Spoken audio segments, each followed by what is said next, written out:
Good evening, yes. It's 6:30 on Monday, November the 21st, 2022, and I now call the Winton City School Board of Education meeting to order. Please join me in the Pledge of Allegiance.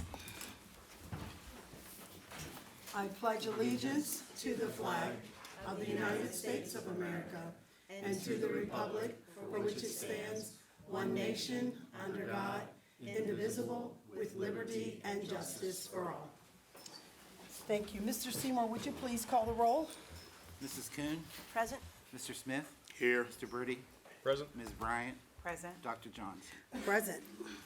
Thank you. This is just a reminder that all the work we do follows the SMART goals, which are specific, measurable, achievable, relevant, and time-sensitive, which is part of what the district has established for its student achievement, resource alignment, and community engagement. The next item on the agenda is the amendment to the agenda, and this amendment to the agenda is number 9.04, which is Personnel Schedules D. I want to appoint Mr. Randy Seymour to make the recommendation for Schedule D employment, certified and uncertified, including extra duties. Board, a motion is in order. I'll make a motion to appoint Mr. Randy Seymour, Treasurer, to make the recommendation for Personnel Schedule D, personal employment, certificated and uncertificated, including extra duties. I second the motion. It's been motioned and seconded. Are there any questions for discussion? Seeing none, Mr. Seymour, would you please call that vote? Mrs. Kuhn? Aye. Mr. Smith? Aye. Mr. Birdie? Aye. Ms. Bryant? Aye. Dr. Johnson? Aye. That vote passes unanimously. Thank you. The next item on the agenda is 3.01, which is District Honors, Recognitions, Gifts, and Introductions. Mr. Smith, you have the floor. Yes, thank you, Dr. Johnson and board, and all of our guests and friends. It's like 1,000 people in here. It feels exciting. Yeah, it does. But I'd like to do something that I've never done before. I'm looking at these green lights. Can somebody hit the lights? And I just want to see what this looks like. I'm just curious. I'm trying to create this Winton Woods ambiance here. Mr. Denny knows Thank how you, to do Mr. it. D.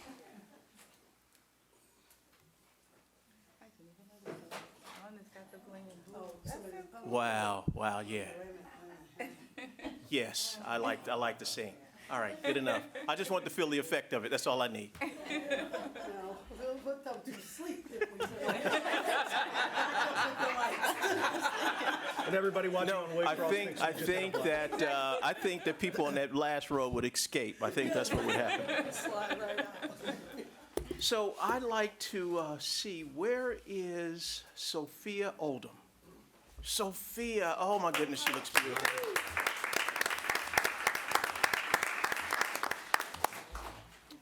And I'd like for Miss Ranford to come up.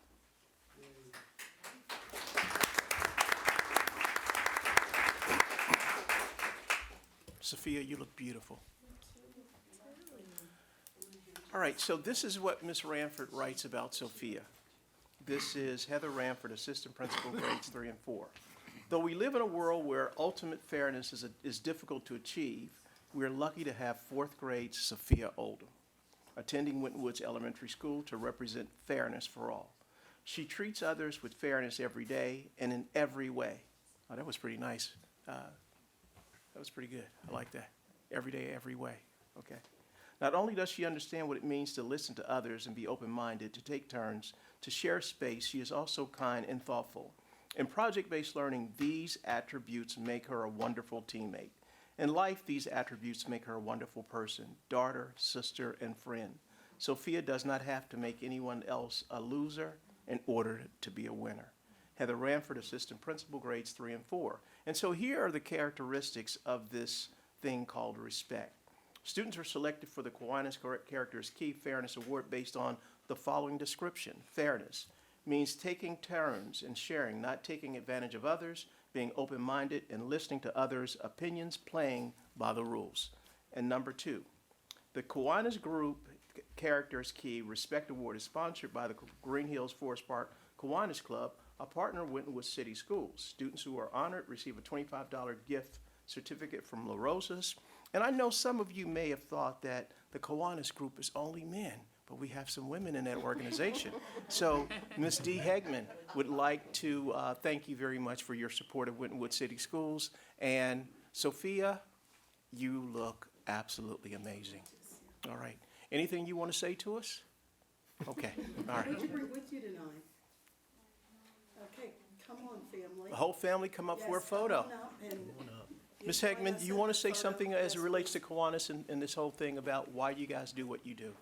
Well, we believe that coming together and uniting for the community and working through the children, through our Builders Club, the Key Club, many activities that we do, including the college scholarships. The kids are the way to make this community better, and this is a perfect example of someone in the community exhibiting the qualities that we want to nurture here.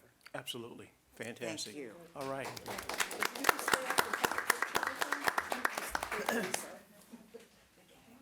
Stay right back here 'cause I'm tall enough to do that. Yes, please, Mr. Fritz, join us.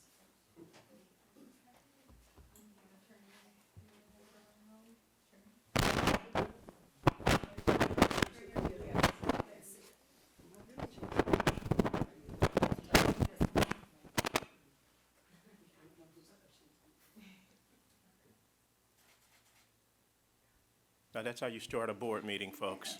Way to go.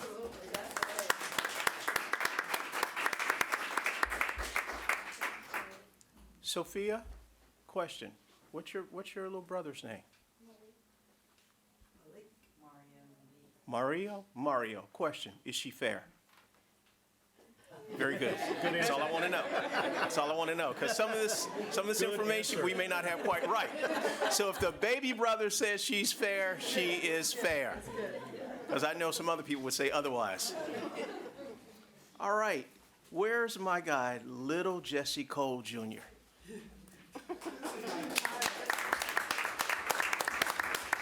You know, when I was looking at this last time, Jesse, one of the things that struck me, I'm looking for this little guy, right? You're not that little, and you're a senior on track to graduate in 2023. Yes. Way to go, Jesse. Way to go. So, he's the nominee for the Kiwanis Student of the Month. Jesse is always cordial whenever you meet him. He's always optimistic and has a positive attitude in all that he does. Jesse is inquisitive and full of questions. He is persistent and will ask and ask until he gets a clear answer, no matter what the question is. You should probably be on the school board, Jesse. All right. Jesse is always willing to help. He will pitch in and help whenever, wherever it is, cleaning up after an event, whether it's just willing to greet guests into the school. Though he is not an official ambassador for the school, he could be. I've asked him several times to be a greeter for events like our college fair, and Jesse is more happy than happy to help and is very welcoming to guests. Jesse has overcome challenges in his life, yet maintains a bright outlook on life. Life has not always been easy for Jesse, but he chooses to see the rainbow at the end of the storm rather than focus on the storm. Bravo. That's amazing right there. Hold up. Congratulations, Jesse, on your recognition as Kiwanis Student of the Month. And let's bring up Ms. Hegman again. Well, I'm so glad we get to see you. Your face now, and you'll be in the pictures. But I'll tell you, I think this is a true example of the school and the community working together. And I want to thank you for that. Yes, absolutely.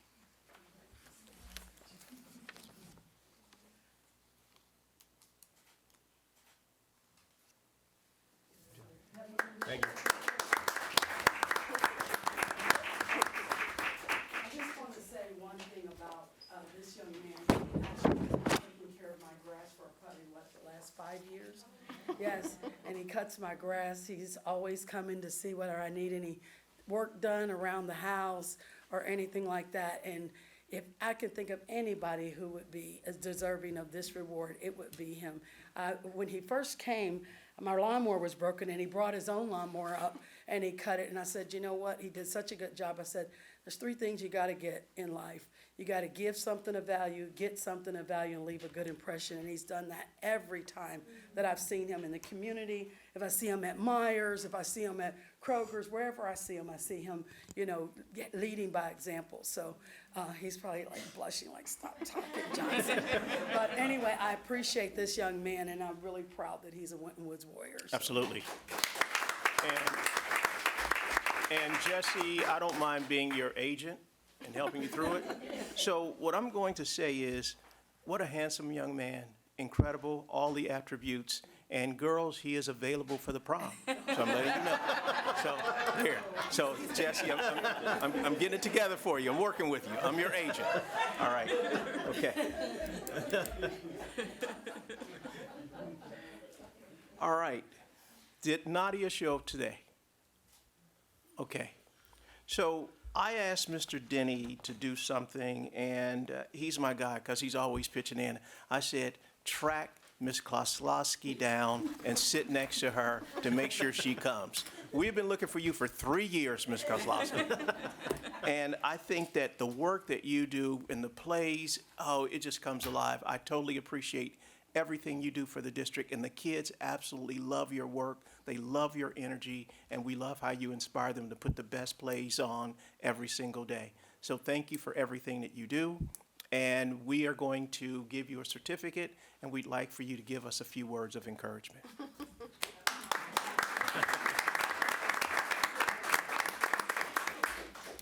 Sorry, I was not told that I had to speak on. Okay, all right. So what do you teach, Ms. Koslowski? I teach social studies. Okay, and how many plays have you designed and presented and implemented and directed? So this fall play was fall play number 25, 25. and altogether 49. So we shouldn't even worry about you giving a speech. plenty You of do it.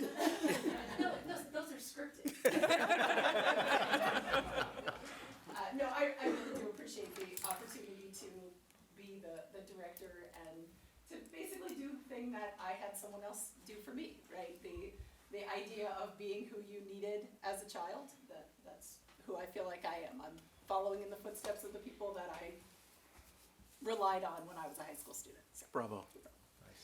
Some of our young people, what they do from time to time, and when Coach C and his team comes up, is not just the activity, it's who's leading that activity that helps young people get involved in it. If you feel that the person is inspirational, they care about you, they love you, they want you to do your best, you will get in their club and be part of their team. I've sat in the back of the auditorium unannounced and watched you kind of get things together. Man, the kids absolutely love you. So thank you for everything that you do.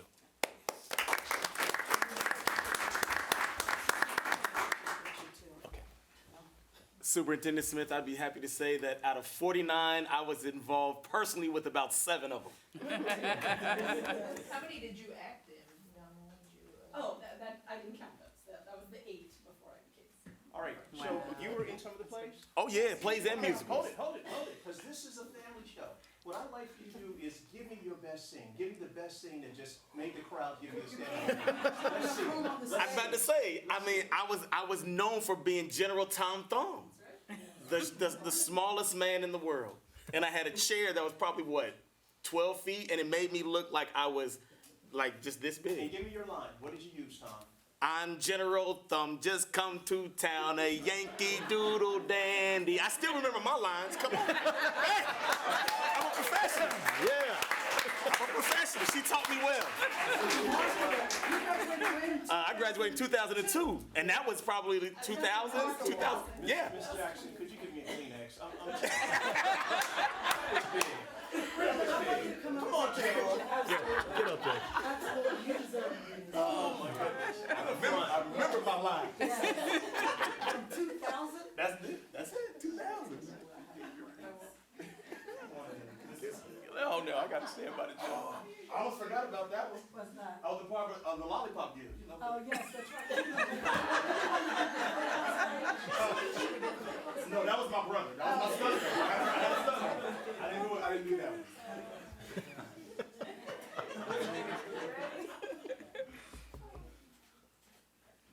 We learned something about this. Because when she teaches you, you don't forget it.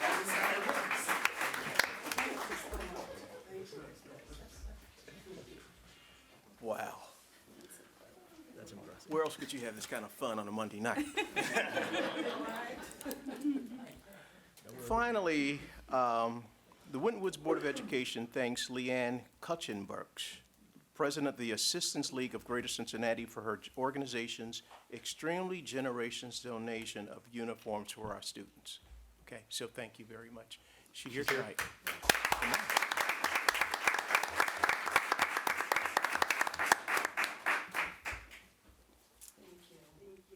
Totally appreciate you. Just a few words why you do what you do. Just step back here and give us a few words, and then we'll take our picture. This is truly an honor for Assistance League of Greater Cincinnati.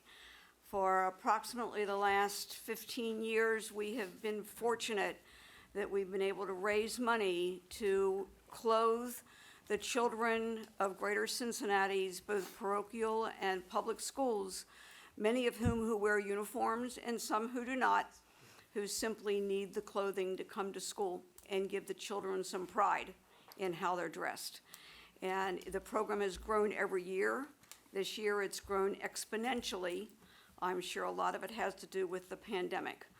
But we are so happy to serve the Greater Cincinnati, Northern Kentucky schools in this way.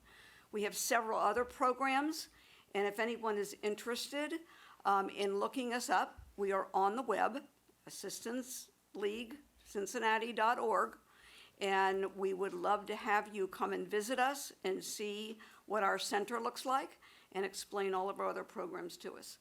But I will share this award with all of our 65 members, and we are honored, and we are so grateful to be able to serve all of you.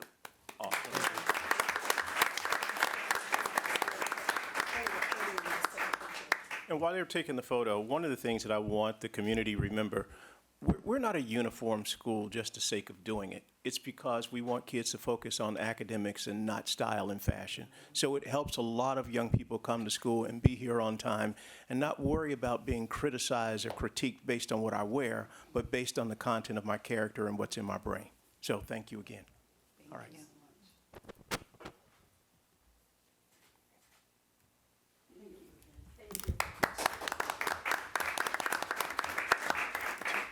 Thank you so much. Thank you, Mr. Smith. And as I make my way back to my seat,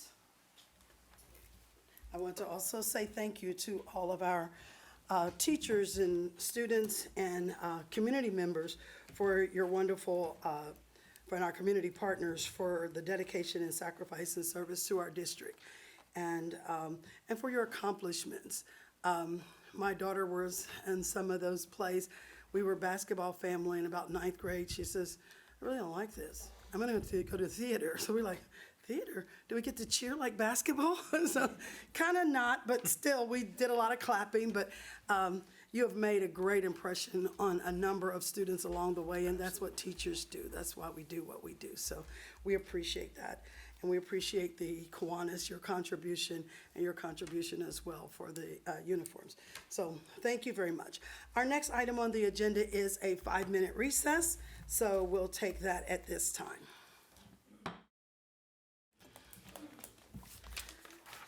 All right, our next item on the agenda is public comments, and we do have one person for public comments. Mrs. Helen Booker, please, you may take the floor. And you have 3 minutes, Mrs. Booker. I won't take that long. Okay, well, you have 3, so you can take up to 3. Yes, ma'am. Go right Good ahead. evening, everybody. Good evening. Good evening. I was just wondering, again, my name is Helen Booker, and I am a Green Hills resident, and I have 2 grandsons that go to school here, and their well-being is very important to me, as well as all the other children. So I was wondering, because I haven't been here for maybe a meeting or 2, if there's been any other decision regarding faculty, administration, or whomever in the school to carry weapons. We just discussed that. Thank you Not for that I want them to, but All right, well, thank you very much, Ms. Booker. Let me turn my little timer off. You didn't need 3 minutes, did you? All right, very good. Would you hand this to Mr. Seymour? Thank you. We appreciate your comments, and we will discuss that. The next item on the agenda is 6.01, which is the Winton Woods Teachers Association. Do we have a representative from the Teachers Association? You want us to come up and say hello to us? She just wants to wave and say, hey. Yes. All right, thank you so much for coming tonight. The next one is 6.02, which is the Ohio Association of Public School Employees, and we do have a representative that's going to come to the podium. Good evening, Madam Board President, Superintendent Smith, community members, OC members, and everyone that falls under the support staff contract. We just, on the behalf of Winton Woods, we just want to say have a happy and safe holiday. Thank you. Thank you very much. Thank you for coming tonight. The next item on the agenda is 7.01, which is the approval of minutes as presented. Board, unless you see any necessary changes to these minutes, I would like to now entertain a motion for the regular meeting on October the 24th, 2022, as presented. I'd like to make a motion to approve the minutes as presented. I'll second. It's been motioned and seconded. Is there any question, are there any questions for discussion? Seeing none, Mr. Seymour, would you please call that vote? Mrs. Kuhn, Aye. Mr. Smith. Aye. Mr. Birdie. Aye. Ms. Bryant. Aye. Dr. Johnson. Aye. That vote passes unanimously. The next item on the agenda is 8.01, which is the Treasurer's Report for Financial Statements for October 2022. Mr. Seymour, you have the floor. Yes, you have before you 5 pages of summary of the financials for the month of October of 2022. The general fund revenues for the year-to-date is at $21.2 million. Our month-to-date revenues for the general fund were $2.2 million, which is basically our state foundation and some tuition payments. Also, for the month of October, our total expenditures year-to-date in the general fund are at $16.8 million. And currently, we are running approximately 3.3% under budget for approximately $1.8 million through October 31st.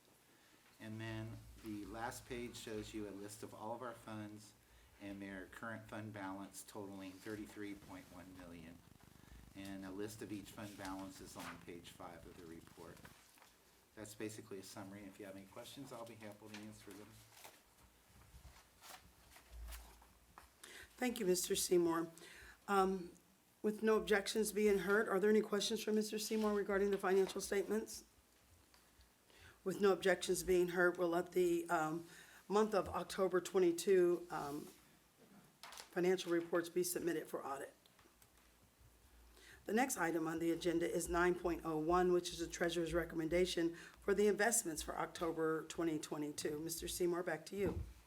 Yes, for the month of October, we had $33.2 million invested, and during that time frame, for the month of October, we earned $70,352, $57,490 in the general fund, and $12,084 in the building fund. Basically, interest is up slightly because we have a lot of the funds liquidated into Star, Ohio, which is paying a better rate right now due to the changes of the economy. Thank you, Mr. Seymour. Board of motion would be in order. I'll make a motion to approve the investment report as presented. I second the motion. It's been motioned and seconded. Are there any questions for discussion? Seeing none, Mr. Seymour, would you please call the vote? Mrs. Kuhn, Aye. Mr. Smith, Aye. Mr. Birdie, Aye. Ms. Bryant, Aye. Dr. Johnson. Aye, that vote passes unanimously. The next item on the agenda is 9.02, which is the 5-year forecast for fiscal years 2023 to 2027. Mr. Seymour, back to you. If you'll indulge me, I'm going to briefly go over quickly what's in the 5-year forecast for your review. The main things is, I'm going to try to show you what's included in the forecast and the main things that affect the forecast for the next 5 years. All the revenue sources in the forecast were held constant with one exception. The exception is our current state funding. And as you know, we're under the fair share funding in the process of implementation of that funding plan, and it is to be fully funded in fiscal year 2027. I've estimated an increase in the forecast each year of approximately $800,000, which is a modest adjustment compared to what we were told. I did not put the whole amount of what we're being told because we want to be conservative at this point to make sure the new biennium continues to fund the fair share funding model. But yet at the same time, I don't want to put nothing and tend to make people believe that we weren't trying to project as best as we could what our funding might be. Question, and this is the money from the state of Ohio? Yes. Okay. It's the biennium budget from the state of Ohio called the School Foundation. And they have taken a little twist on it in what they call unrestricted state support and restricted state support now. As you know, we get a lot of federal funds, and they're all geared towards one specific purpose. Well, the state has increased our funding, but they're trying to now say a lot of it is for one specific purpose. So when they say restricted state support, we must spend those funds the way the state tells us. And for our unrestricted, we're getting approximately $18 million for the base formula.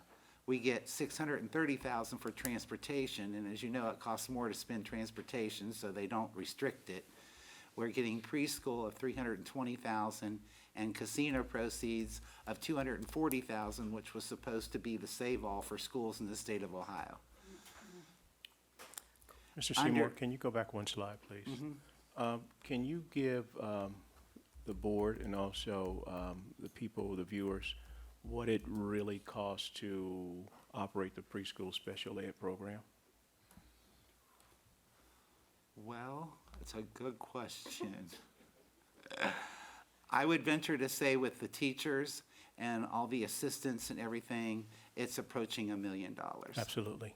Thank you. And that's not just because we want to have a preschool. The state No. of Ohio wants us, or requires, so it's just not a luxury item. Absolutely, it's not. Okay. And again, Ms. Coon, thank you for mentioning that, because I think the part about it, when you talk about the preschool program as well as the disabilities part of it, if you wait those years delayed to send a young person to school, we can actually help correct some of the things that young people may be struggling with. So it's a necessity. So thank you.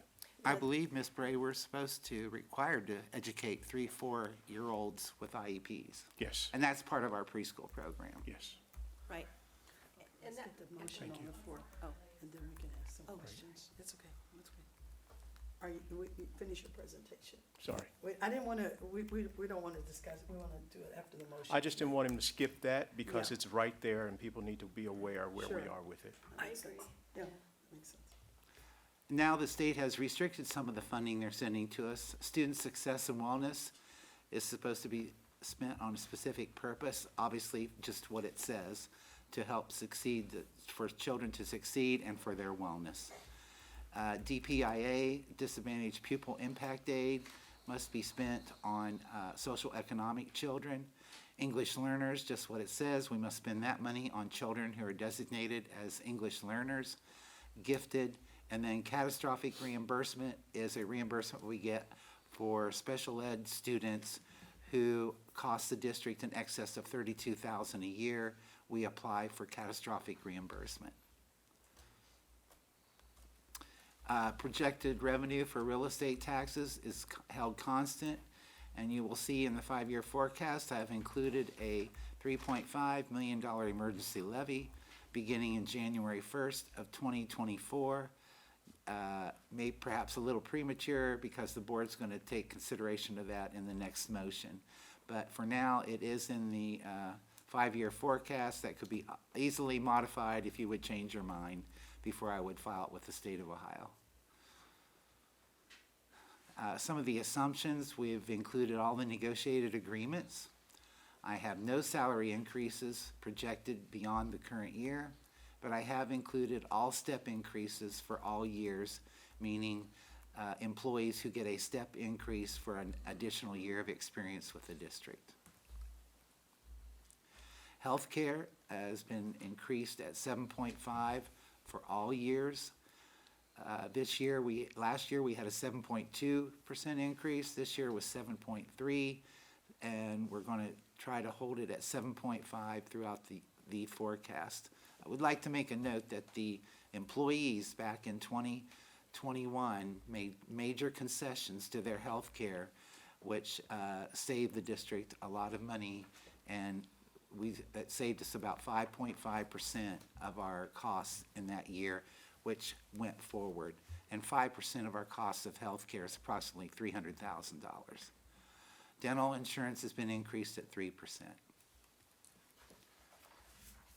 Purchase services, supplies, and materials, we've increased at 4% throughout the life of the forecast. We hope that holds up. As you know, the additional cost of materials is mostly transportation, which is driven by fuel costs.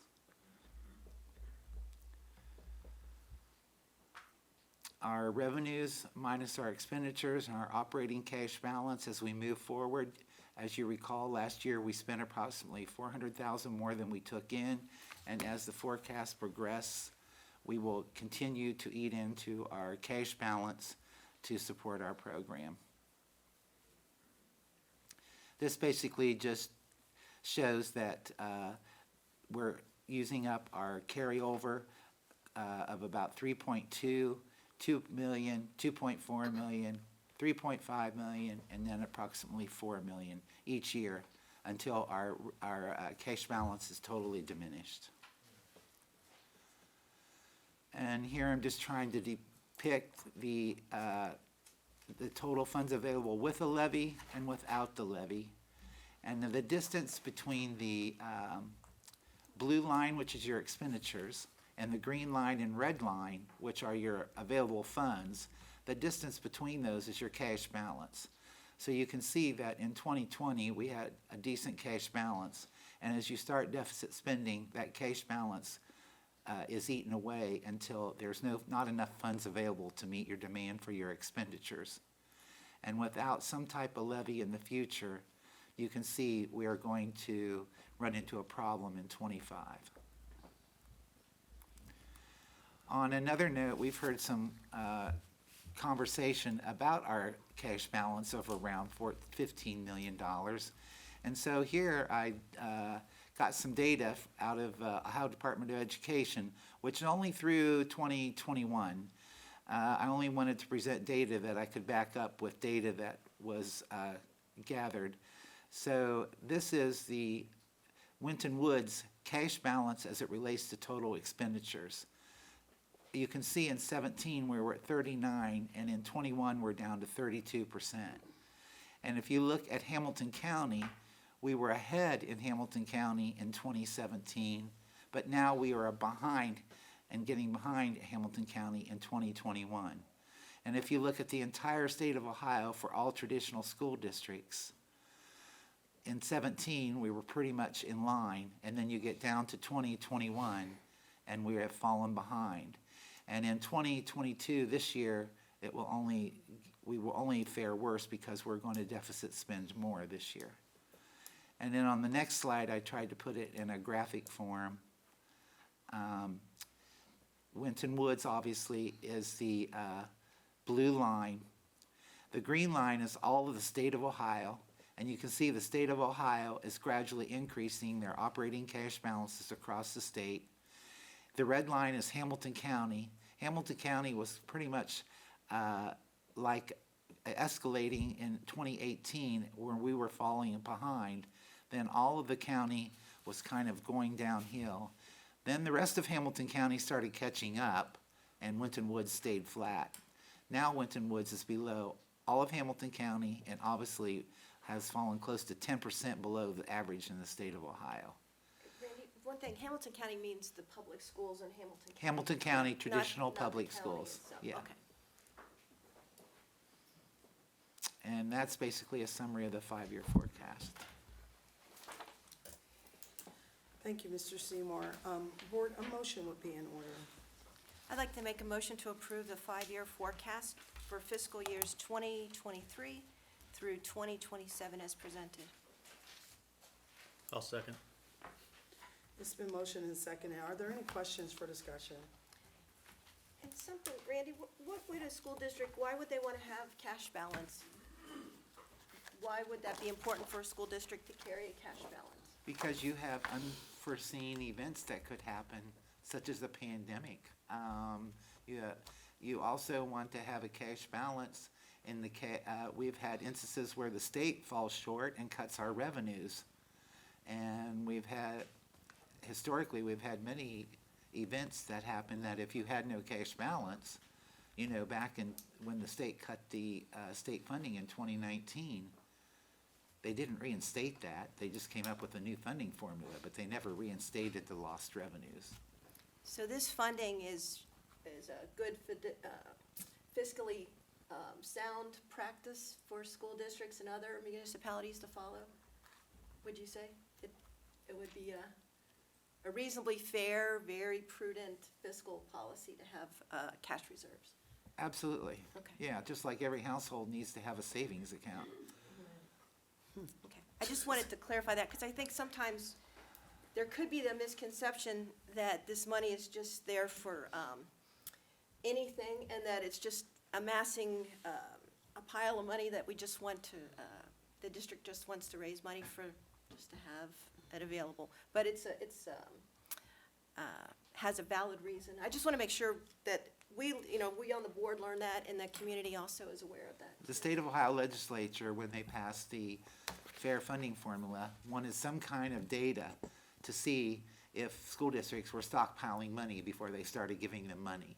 Obviously, they could see from the data they weren't, or they wouldn't have went ahead and Correct. done the fair funding formula. And as you can see, we are on the bottom. And if I had data to go forward, we're going to look worse in Hamilton County this year. But I didn't want to project that without concrete data from across the state. And as I understand, they're going to put this data out now every year as we file and finalize each year's five-year forecasts. They're generating this data off of everything that we send them through the five-year forecast. And how long has it been since there's been any new funding, operating funding for our district? For local or For our school district locally, yeah. When was the last time there was an increase in operating funds? 2009. Okay. So it's a while. And the state has been starting to give us an increase. And, but we've tried to account for that in the five-year forecast. We've tried to account for that and considered that in our levy requests. That's why we made it a 5-year.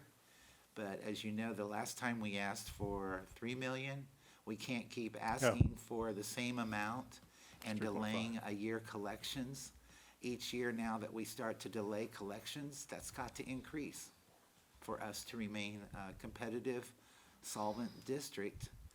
And at some point, the board has got to say, how much of this are we going to give to employees? We've only given 1-year contracts for 3 years now.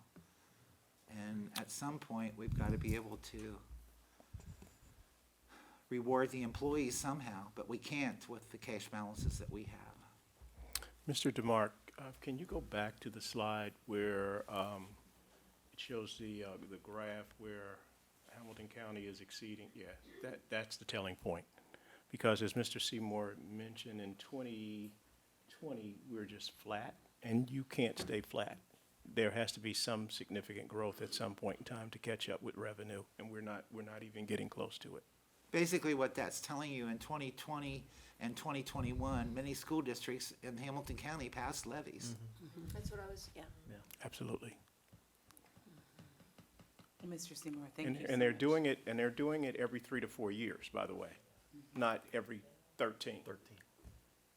I want to say thank you for laying this case out and for the graphics in your presentation, because I think it's really important for the community to know that this isn't just us saying, hey, help, we need levy funds. Here's the data to back this up, and here's what's gonna happen in terms of, you see where we are. We think of ourselves as an excellent school district, and we want to provide excellent education. We can't do that if we're still flat. So, thank you for providing that information. And when you're deficit spending, it compounds each year. 1 million is 2 million, is 4 million. It compounds each year. Once Thank you you. start that downhill climb. And that's what the 5-year forecast is for the board to realize it's time that they got to ask their community for additional dollars. Okay, thank you. Any other questions for Mr. Seymour? Seeing none, Mr. Seymour, would you please call that vote? Sure. Mrs. Kuhn? Aye. Mr. Smith? Aye. Mr. Birdie? Aye. Ms. Bryant? Aye. Dr. Johnson? Aye. That vote passes unanimously. The next item on the agenda is 9.03, which is the resolution declaring it necessary to levy a tax in excess of the 10 mil limitation. Mr. Seymour, you have the floor. So as I presented in the 5-year forecast, I haven't asked the board to change the terms, or Mr. Smith and I are not asking for this. We're asking for the same number of years. But at some point, we got to realize each year we delay these collections, it's got to be more. So we're asking the board to consider a $3.5 million 5-year emergency levy for May 2nd election. And it's basically a resolution declaring it necessary to levy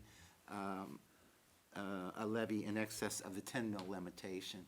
As you know, every district has 10 mils, but anything above that's called in excess of the 10 mil limitation.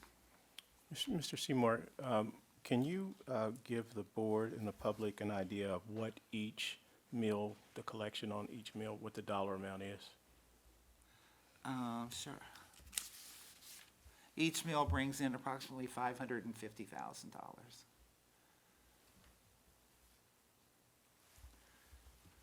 And of course, the Hamilton County Auditor will have to certify this.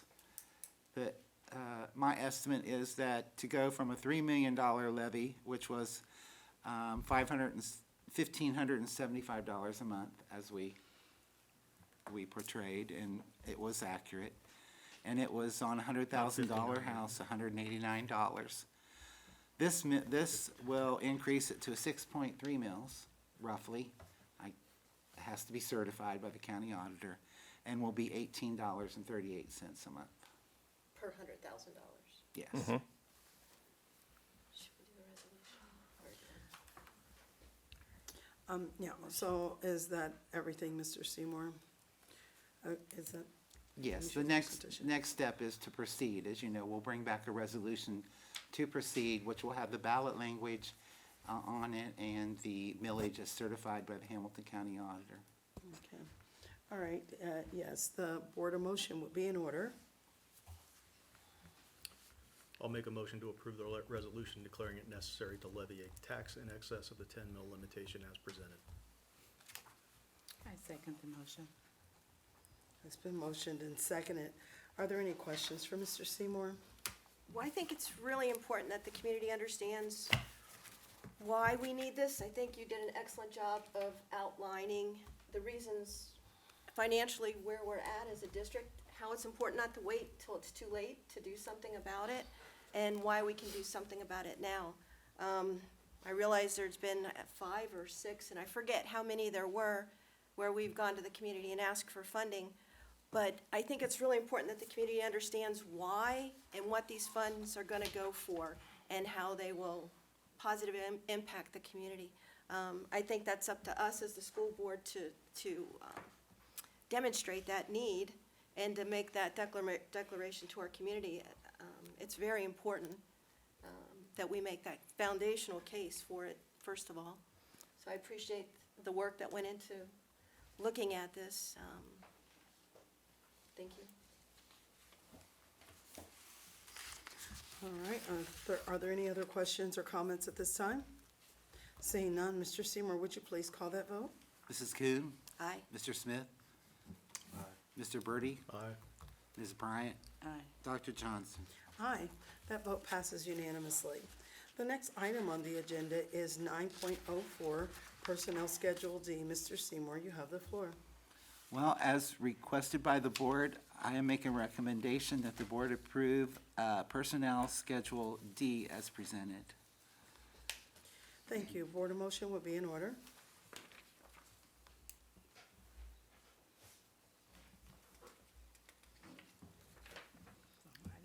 I need a motion on the floor to approve Schedule D.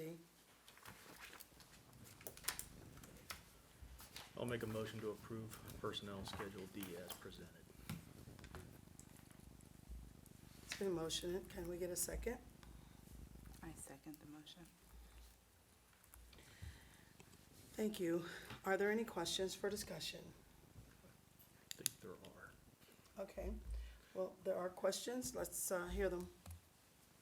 Well, I For know discussion. one of the questions was the restorative practices positions, just understanding what that is and what that entails. Okay, I guess, Mr. Smith, could you me to go? enlighten us on that restorative practice Yes. position? So periodically, I ask Dr. Martin, Dr. Ragland, and Ms. Bray to meet with the principals and kind of ask them what their needs are and what their strategic needs are as it relates to students and student success and wellness. One of the things that I can tell you, and this is pre-pandemic, where students were having a very emotional time dealing with each other, dealing with circumstances, dealing with conflict resolution. And the restorative practice group, what they actually do is they work on conflict resolution. Their conflict resolution is not just during the instructional day, but it goes into the weekend. It goes on holidays. It goes beyond the scope of where people could really see it. The other piece is, because this is a student success and wellness opportunity, I think that the conversation has shifted where it is not coming from general fund, it's actually a title fund. It's a title funded endorsement. So it will actually be coming from title, because title funds give you the opportunity to work on student success and wellness. We had certain situations where we were giving certain opportunities for young men, but not for the girls. And so we had to make sure that that process was put into place to make sure that it was equal on both sides of the coin. A restorative conversation can take weeks. It is not just a one-day situation, and so we wanted to make sure that we did it with fidelity, because as I stated before, young people are struggling. Parents are asking, can my kid get other opportunities? We put ourselves in a situation because we are academic, and we say that we're going to focus on the academics, but you have to get the social emotional piece together before you can focus on the academics. Otherwise, the young people struggle. We also know that our expulsions and our suspensions are going higher each term. And when we keep young people out of school, that creates another situation that we cannot really actually overcome. So the restorative practice conversation is more of can we work on this thing collectively? Can we get the team together? Can we work with the kids and understand what their needs are? I know for the teachers in the room, they can tell you that when you try to do a restorative conversation, that's not just a one-time event. It takes weeks and weeks and weeks, because young people struggle, and most of the struggles that they have to the board and also to the community, it doesn't start in school, it comes to the school, but the school has to deal with the aftermath. So the restorative conversation is more of a preventive opportunity, because once you start the interventions, it's well past the point. Well, go ahead. No, I was just going to say this, I thought I heard you say it wasn't general fund, but the schedule says it's general. Well, it should not be, so that is an error, Mr. Birdie. Thank you. It does say, yeah. And it's for the middle school. Yes. And the only reason I would like to know a little bit ahead of time and why I don't feel qualified to be able to vote in my opinion, for this, is because I don't really understand how it's going to operate. How do these funds help get to the restorative practices for specific people, for the two people that are in charge of it? What do you mean? You don't understand? Well, how, maybe a different way to ask it is, how was the dollar amount arrived at? The dollar amount is based on just a figure that we figure out, like based on the average of how long it takes you to work on a particular case or a particular situation. The dollar amount is derived based on the people's experience, people that have done it before, and how they go about acquiring the knowledge to make sure kids are getting the essentials that they need. based on the $8,000 that the board may be having an issue with, when you look at the time and energy put into the work, when you look at what it takes over a 7 or 8 month period, the dollar amount is really insignificant. It's a drop in the bucket based on what the outcome that you would actually get for the service. These are people that will call kids on the weekend. These are people that will work with kids over the holidays. These are people that will give extended time beyond the scope. And when we have a tragedy or an issue in the school, it's too late to talk about putting something in place because that process has already taken place. Everybody in the world understands that prevention beats intervention every single time. But haven't these things been going on all along, and what? No, brought the need? they have not been. We haven't taken care of any of the students' We have taken needs care and of some, but intervention? Talbot House actually is overwhelmed with trying to have restorative conversations and practices. Actually, I think between Dr. Martin and Dr. Ragland and the work that they're doing, basically, we're talking about having restorative conversations with adults where you have administrators struggling with parents based on what their kids' needs are. So it's not just a child situation, it's a variety of people that need the services. So these people have degrees that allow them to? They have the opportunity, they have the skill set that's available to have a restorative conversation to make it work for young people. But like I said, I would have liked to have had some real opportunity to review it, to see how that plan lays out before we just had a vote about how much money we need to go to our community and ask for. Right, and This that's, isn't, and it all adds up, whether it's $16,000.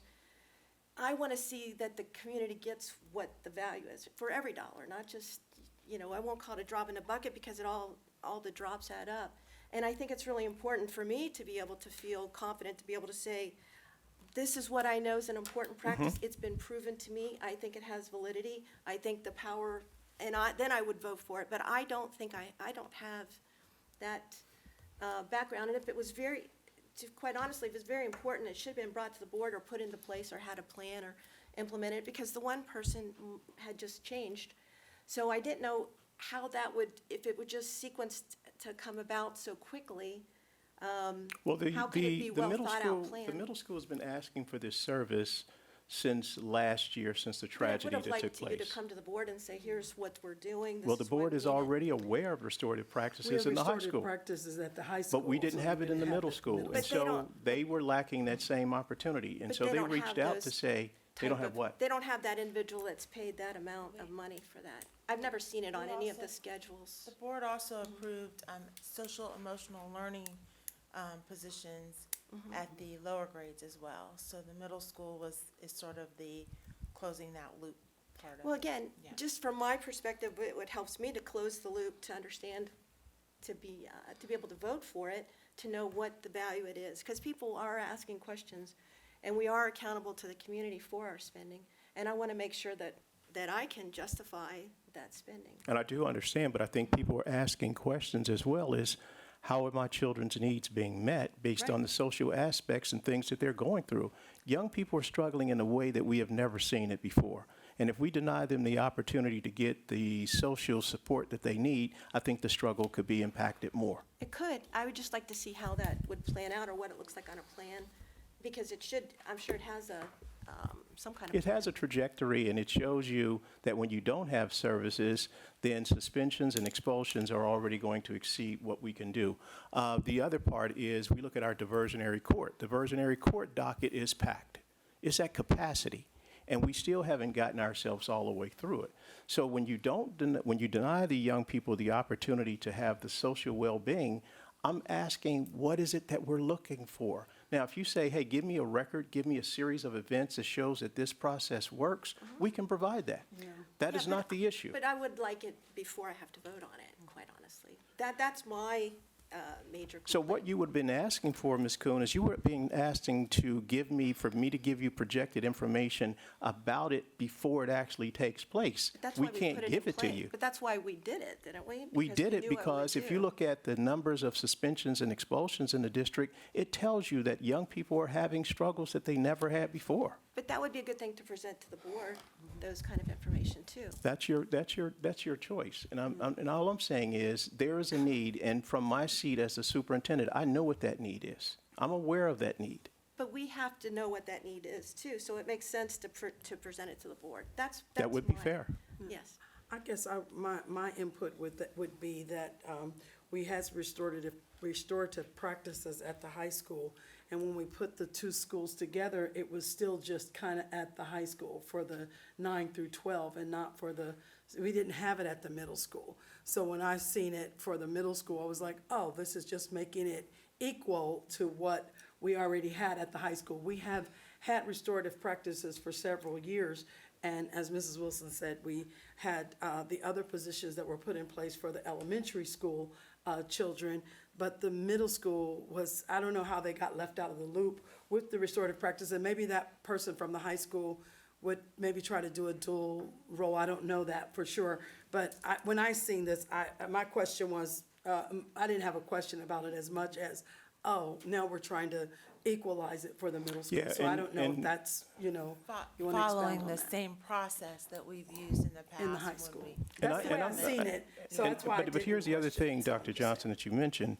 The children that are having the hardest time in school are middle schoolers. They are struggling beyond the scope that anybody could ever understand. The other thing is every time there's a middle schooler put out of school, and the administrators really don't have a choice. When you commit the act or you have the issue, they have to have the disciplinary opportunity. But that's a consequence because when the kid comes back, he's not academically prepared. He's not sitting at home preparing to come in and do a very good lesson. He is struggling more. So the struggle continues. And then when people start asking the question, why do people remove their kids from the district? It's because some parents are saying, I don't want my kid around that struggling kid. That's the consequence. And when you start talking about parochial and private and some of those things, when you ask people the question about what made you make a decision to move your child to another district, it's not necessarily the academics, it's the environment. And so we have to change the scope of the environment because I can tell you, young people are struggling.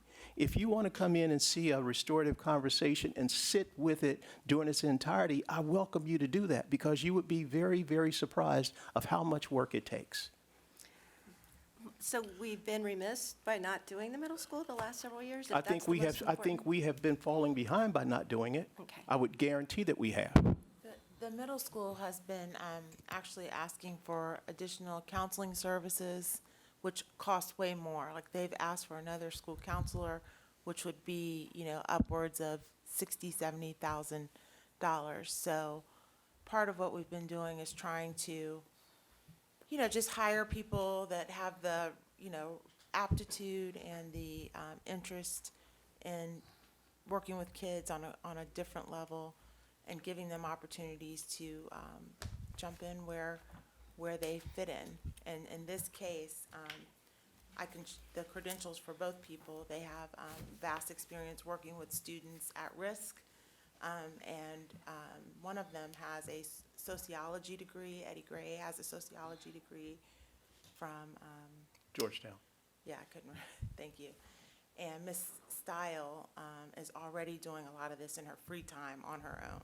Yeah, one of the things that the parents mentioned to me, I got challenged by a parent, and I don't mind any challenges, and I appreciate the conversation that we're having today because I think it kind of gives people the transparency of what we're talking about. Right. People want to know, are you helping take care of my children? Because when parents tried to educate their children at home with COVID, they realized they couldn't do it.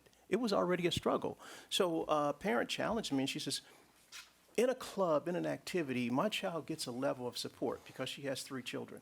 But she says, I have one child that is not involved in clubs or activity. How does he get his support?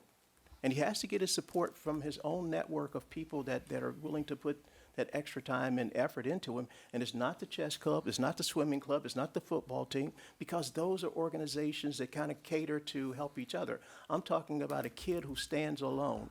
And when you look at the rate of what we're talking about, we just had our threat assessment training. That's that kid. That's that kid that we're talking about that nobody reaches out to. They slip through the cracks, and now we have a situation, and now people want to pour a whole lot of resources in it. I want young people to have the resources now. So having a conversation with a person on a regular basis that can help me make good choices is what the district needs. And part of what we did when we implemented the restorative practices at the high school, because there was some debate about it at the time when we first implemented it, is Mr. Martin and Carlton Gray, who's no relation to Eddie Gray, by the way, to my knowledge, I should say.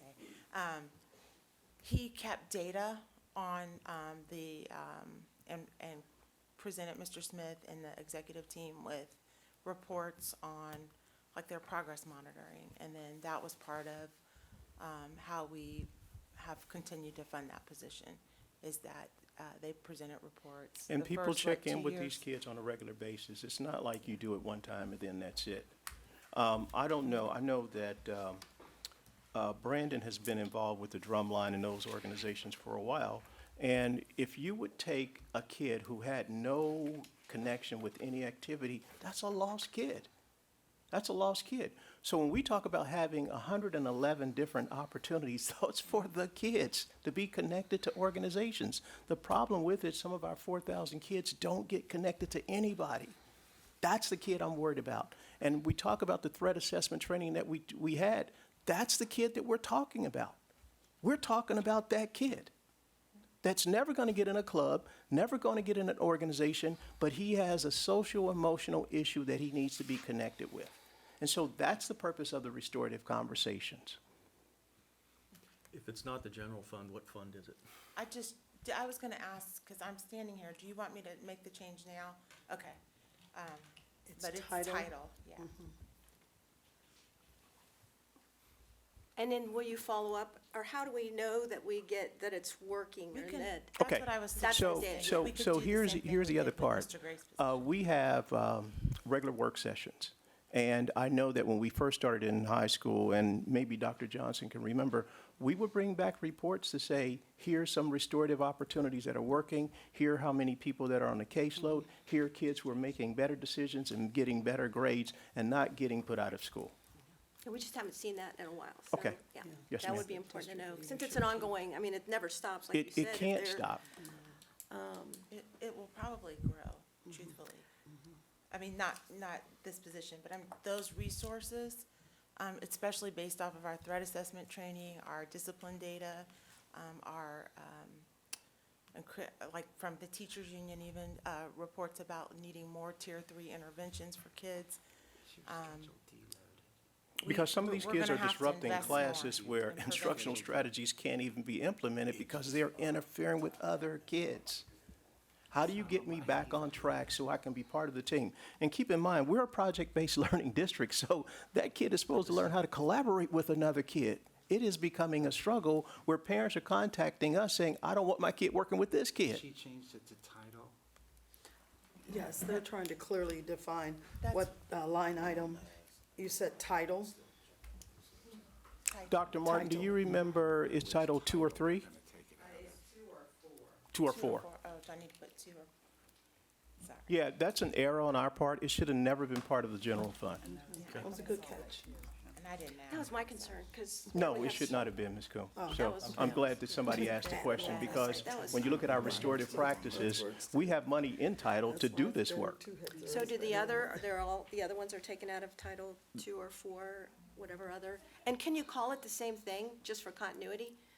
Well, one is a supplemental and one is the high school is a full-time position. Okay. So these are just. Well, it helps to have that definition, because it But is the- brand new. I went back to look over the last 2 years, and there were no supplementals with this. No, that- It's No, a what it was position. is, as she mentioned, it No, I was a know, but I full-time was just position. talking about this What one. we try to do is give it at least some support because it has none right now. And doing it as a supplemental beats not doing it at all. We're already in the not doing it at all right now. Between Dr. Martin, Ms. Bray, and Dr. Ragland, maybe the board should hear from you of how many restorative conversations are your administrators trying to have with parents, with kids, and across the board? Yes. Per week.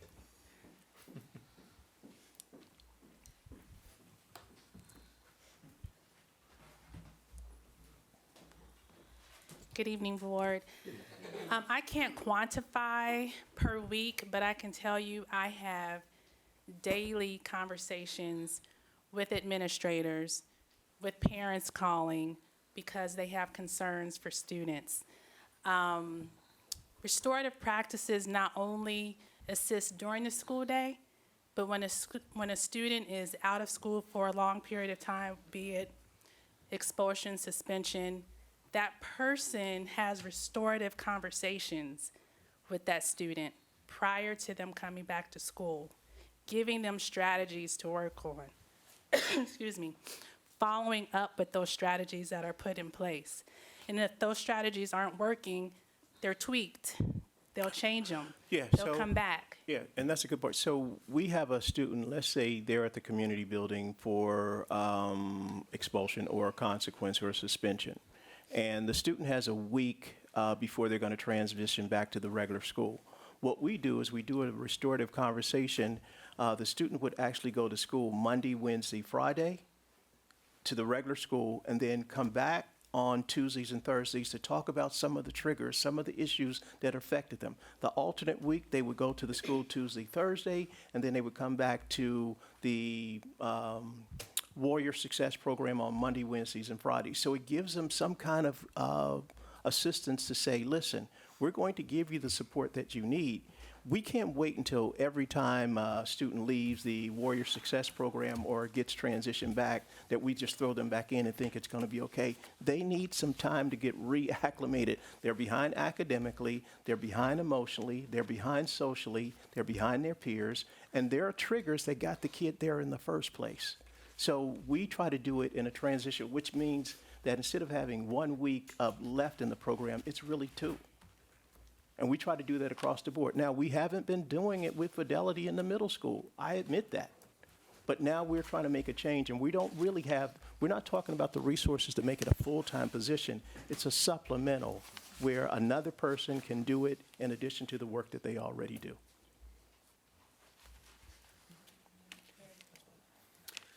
All right, are there any other questions or discussion? If Was that changed, the title? Yes, it was changed to Title 2 or 4, which We'll go back and We'll go clarify back with to the clarify treasurer's which office to one. make sure, because there's funds available for this work. That's what it's for. Right, so we'll clarify that, and that'll be a follow-up. But at this point, we could go ahead and vote for Schedule D. Yes, Brent, Mr. Smith, you have a question? Yeah, on a lighter note, where does the bowling team play and practice? It used to be Brentwood, but they're closed. Right, that's why I just, I'll get that information for you. thanks. Oh, and I did want to mention, and you'll You'll see this later on in the agenda. Mr. Smith has been asking for reports for supplementals because he recognizes. Oh, no. Sorry. But he's been asking for reports. Oh, this is a good meeting this week. What? A lot of entertainment going on in this one. I thought he was back in theater. He's been asking for reports from supplemental committees. I think he's been trying to get us to get feedback on how many people started, how many kids ended with the supplemental, kind of what were your goals, and did you accomplish them? And so one of the things that coincidentally, we have someone here tonight that's going to present on a different supplemental, not this one. And we can do something similar with these, since it is new and you do have questions, we can perhaps invite them to a board meeting later on in the year when they've gotten some legs under them to report out in the way that you're going to see Coach C and Ms. Strouser Yeah, present but later in on. addition to that, one of the things that, and I think, Ms. Kuhn, you were one who brought it up, we're not talking about the traditional things like the golf, the bowling, the wrestling, or whatever. We're talking about some of these things, head cases, and some of these other things we talk about. The reason I really wanted to be in a board meeting is because I want them to hear how exciting it is on the air so other young people can be involved in it. So they could say, hey, I didn't know that was happening. I want to do it. I want to be part of it. So it's all of the attributes that we talk about. 111 opportunities in this district. That beats so many districts, so many places, and it is costly. But when we can do it in a way where young people can take advantage of it, guess what? It's worth it to me. And so it's like the one with Ms. Howler, I think from a couple board meetings ago, where she came and presented. Incredible. And so we have someone else here tonight. So like, I'm happy to invite them once it gets going. But they are going to come every board meeting to give that information because I think it's really relevant and it shouldn't be a secret. Now, I will put some pressure on Coach C where Ms. Howler's was incredible last month. So bring No, your A game. but I know kids come to you because they like how you treat them. And again, as I stated before, it's not just the club, it's who's running that club. Yes. Who's running that club makes that club a better situation and a better opportunity. And so we were waiting for a while to find the right people that can give, I don't want a grouchy, overbearing, disrespectful person trying to give restorative practice. You'll turn the kid off. It has to be somebody who's stern but also respected and respectful. Yes. And those two people meet those qualifications. So I welcome you, even though it will be a confidential situation, I welcome you to see a restorative practice in place, and you'll understand why it's so needed in the district. And like I said, it's not that I don't think it's important. I thought it was important that the board, we would know what it was ahead of time instead of trying to guess. And if it's under the general or the title, those are some really basic things that I think are really important that the Very board good. needs to know ahead of time. Especially if we're doing our due diligence for the community, that we're looking at every line item and we're scrutinizing it to make sure it's, that it meets the community's litmus test. Got it? All right, thank you. Thank you for that very robust discussion. Mr. Seymour, would you please call the vote? Mrs. Kuhn? I'm going to abstain. She said abstain. Abstain. Okay, thank you. Mr. Smith? Aye. Mr. Birdie? Aye. Ms. Bryant? Aye. Dr. Johnson? Aye. That vote passes with a 4-1 abstention. The next item on the agenda is 10.01, which is the reports of the superintendent for school reports. Mr. Smith, you have the floor. My folks. Yes, sir.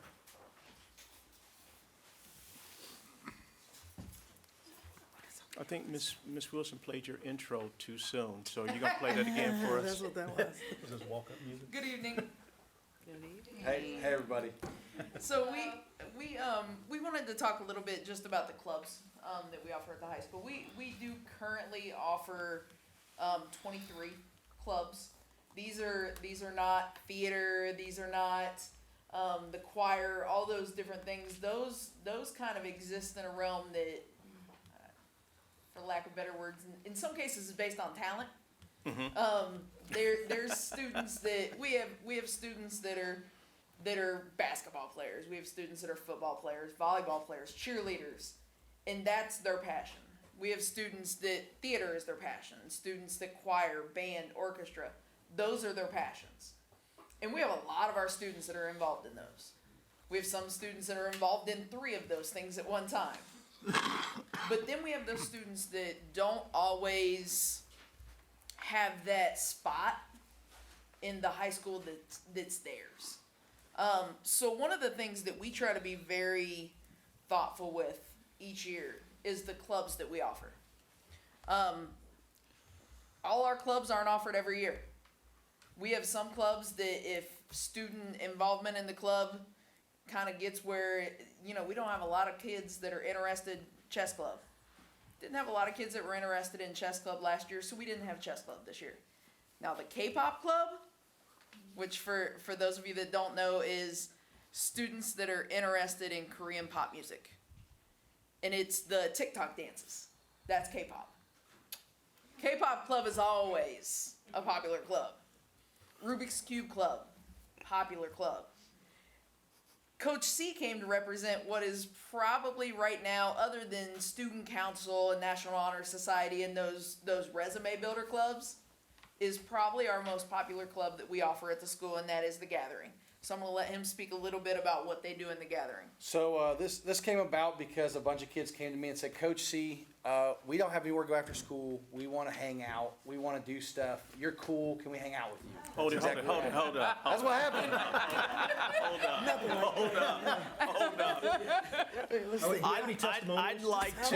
I'd like to, and I'm not challenged at Coach C because I believe that that's what they said after they were given 10s and 20s. But my concern, but no, seriously, that's how they feel, and I know they do because they talk to me about you all the time. So that's accurate. They came to me and they're like, Coach C, can we just hang out in your room? I'm like, what do you want to do? Like, I mean, I'm cool with you hanging out when I'm working or whatever, but what do you want to do? And they're like, oh, we want to play some games. I'm like, okay, come on in. So they came in, started playing some games. Next thing I know, it went from like 3 kids to like 20 kids, and then there was like 10 adults, and then there was like 30 kids, and that's how it goes. So like every week you come in, every Tuesday after school, we're gonna have a little party tomorrow. Kids come in, all different kids. Some kids I've never seen before. Kids I didn't even know went to the school that I got to meet. Other kids that have been there, you know, they're involved in a bunch of stuff. They come out, they hang out. We have anywhere from 15 to 20 kids on an everyday basis. On the big days, we'll have up to 30, 40 kids in there. And we're playing all kinds of games. They're playing video games. They're hanging out. They're talking about playing board games, Monopoly, Life. You know, there's card games. But the cool thing about it is, no matter who you are, where you come from, they're accepted. There's even some kids from the MD room that come in and play. Bravo. So it's a fun, exciting experience for every kid that they can come in, be accepted no matter who they are, where they come from. They feel comfortable, they feel safe. They're not running around outside. They're in somewhere supervised, being safe and having fun. They get to learn new skills, and it's really fun. And I think we have, on average, 6 to 7 adults that stay now. Used to be just me. Now there's 6 to 7 of us. We rotate sometimes we're all there, having fun with the kids, getting to know them better, building those relationships. But I think the good picture is, you know, as you talk about the collaboration and those things, it's not necessarily about the schoolwork all the time, but it's about the integration of working with another person. That's what PBL is all about. That's where we generate our our energy. That's what the New Tech Network is all about. How do we collaborate with other people? At the end of the day, we want to know, can our kids collaborate and work collectively together? This is another way, and it's not threatening at all. So this club, we actually have 2 sponsors, Coach C and Mr. Sauer. We have 7 adults that are regularly there. One of Rhonda's staff, one of Ms. Hobbs' staff in technology even comes over and is a part of the club with the students. We see it a lot because we have our BLT meetings in the room next door. And it's always that realization when we go into BLT and we're like, why are all these kids out here? And then you look and there's 5 different games going on that kids are playing all at the same time. And they're just having a good time. You know, and I mean, we know board games are problem solving, they're collaboration, they're communication, they're all those things. But they don't realize all that. They realize they're there for that social element. But seeing the acting talent of Brandon Smith, he would benefit from being part of that organization. Look, I was talking about coming to that Monopoly game. I'm coming hard for somebody, man. Come on over. And then you also look at some of the staff that are involved, they're first-year staff. So we have first-year staff that they're starting to build those relationships with students. Our staff member that works with us from the Oaks that does our engineering program, he's one of the staff members that works, and then he also houses some of the kids during Warrior Bell, so they have some time during the day for the ones that can't always stay after school. The ones that rely on the bus and can't stay after school, they have that opportunity during Warrior Bell with Mr. Korick, so that they still get some of that experience on the days that they can't get a ride home. But again, Mr. Rouser, I really appreciate the positive challenge from the board saying, tell me about some of these things that we're agreeing to, that we're approving, and how do they benefit the development of children? Right. They all have, you know, I always say, our goal for every kid, besides the academic piece, is that they have one adult in the building that they can go to that they trust. One adult that they can go to and when they're having a day that's not okay, that they can go to. And for 30 to 40 kids, they have 7 adults in this club that are those people that they can go to. And they're not kids, you know, they're not gonna go to state and play Monopoly. But the value of this club is every bit as important as the value of some of our other clubs. And Coach C can even tell you how we've had people outside the community that have jumped in to support this game club. Yeah, so I posted on Reddit what we were doing, and one of the games that the kids like to play is Magic the Gathering. It's a card game. A lot of critical thinking skills and building and doing things with that. And we've had some people in the school district donate cards, such as Mason and Anil, such as the Denny's, that have donated some old cards. But also, there was people in France, Hawaii, people in Texas. Bravo. Somebody that's supposed to send me something from California tomorrow. Nice. That are just full of cards that they want to give these kids so that they have something to do and to get into the game. So Yeah, packages we've almost been daily getting there them. for a We've while. been getting packages. It's a lot of sorting. That's but, fantastic, though. the kids love it. They really enjoy it. It's fun for them. And like she said, we get a chance to support them on a different level, outside of the hustle and bustle of the academic school day. But also, when they're not doing what they're supposed to be doing, we use that as a tool to help motivate them. We're like, listen, you know, we love playing with you, but you got to do this first, and then you can continue to play with us. And most of the kids hop right on that and get it done. They're like, sorry, we missed school day. We'll get that work in. Well, Coach C and Ms. Strouser, I think you guys did a great job explaining your club and your activities. It's sort of a tie between you and Ms. Howler. You didn't just beat her out, but it's all right. Okay. She's got cooler things going on with the broadcasting. Yes, she does. We have more fun. Okay.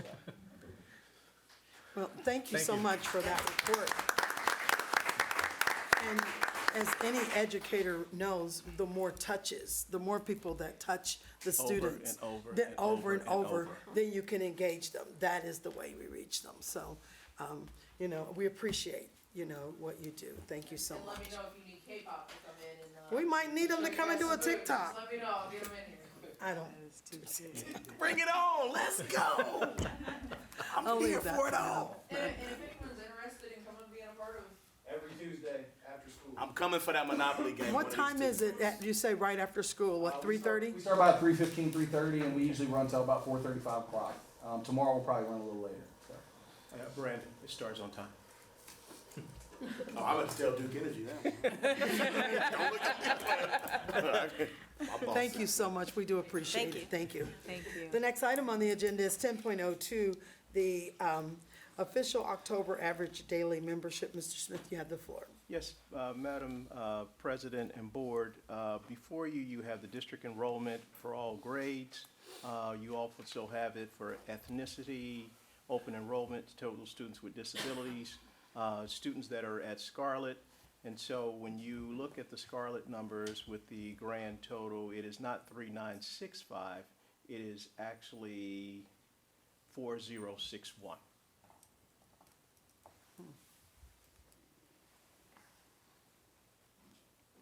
So when you see the box to your left, the grand total of 3965, you add the 96 full-time students from JVS, because we still keep those kids connected with us. They will be part of our graduation, et cetera, et cetera, et cetera.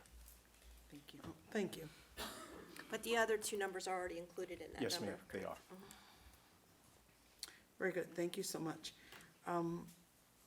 Any other questions for Mr. Smith regarding that?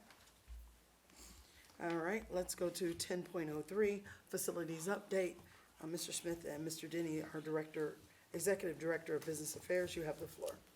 What Mr. Denny's going to do is give you an overview of what's happening with the renovated project, and he's going to give you some specific information about a change order that needs to be approved by the board.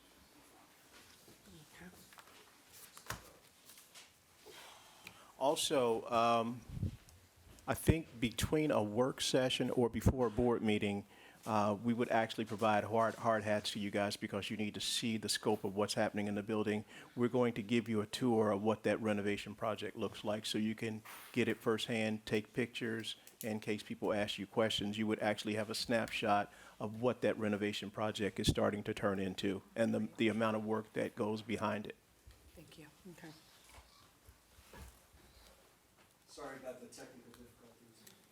That's okay. Rhonda Hobbs to the rescue.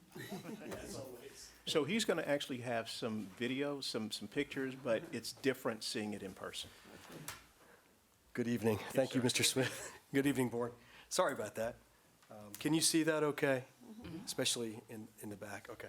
So picture's worth 1,000 words. So this is just a way of taking a trip inside the building. You can see from the outside clearly that there's activity, and we have a couple shots, and I can explain some of what you might be seeing in case you didn't already know. But also for the benefit of the community who might be tuning in, or anyone in the audience tonight, of course, too.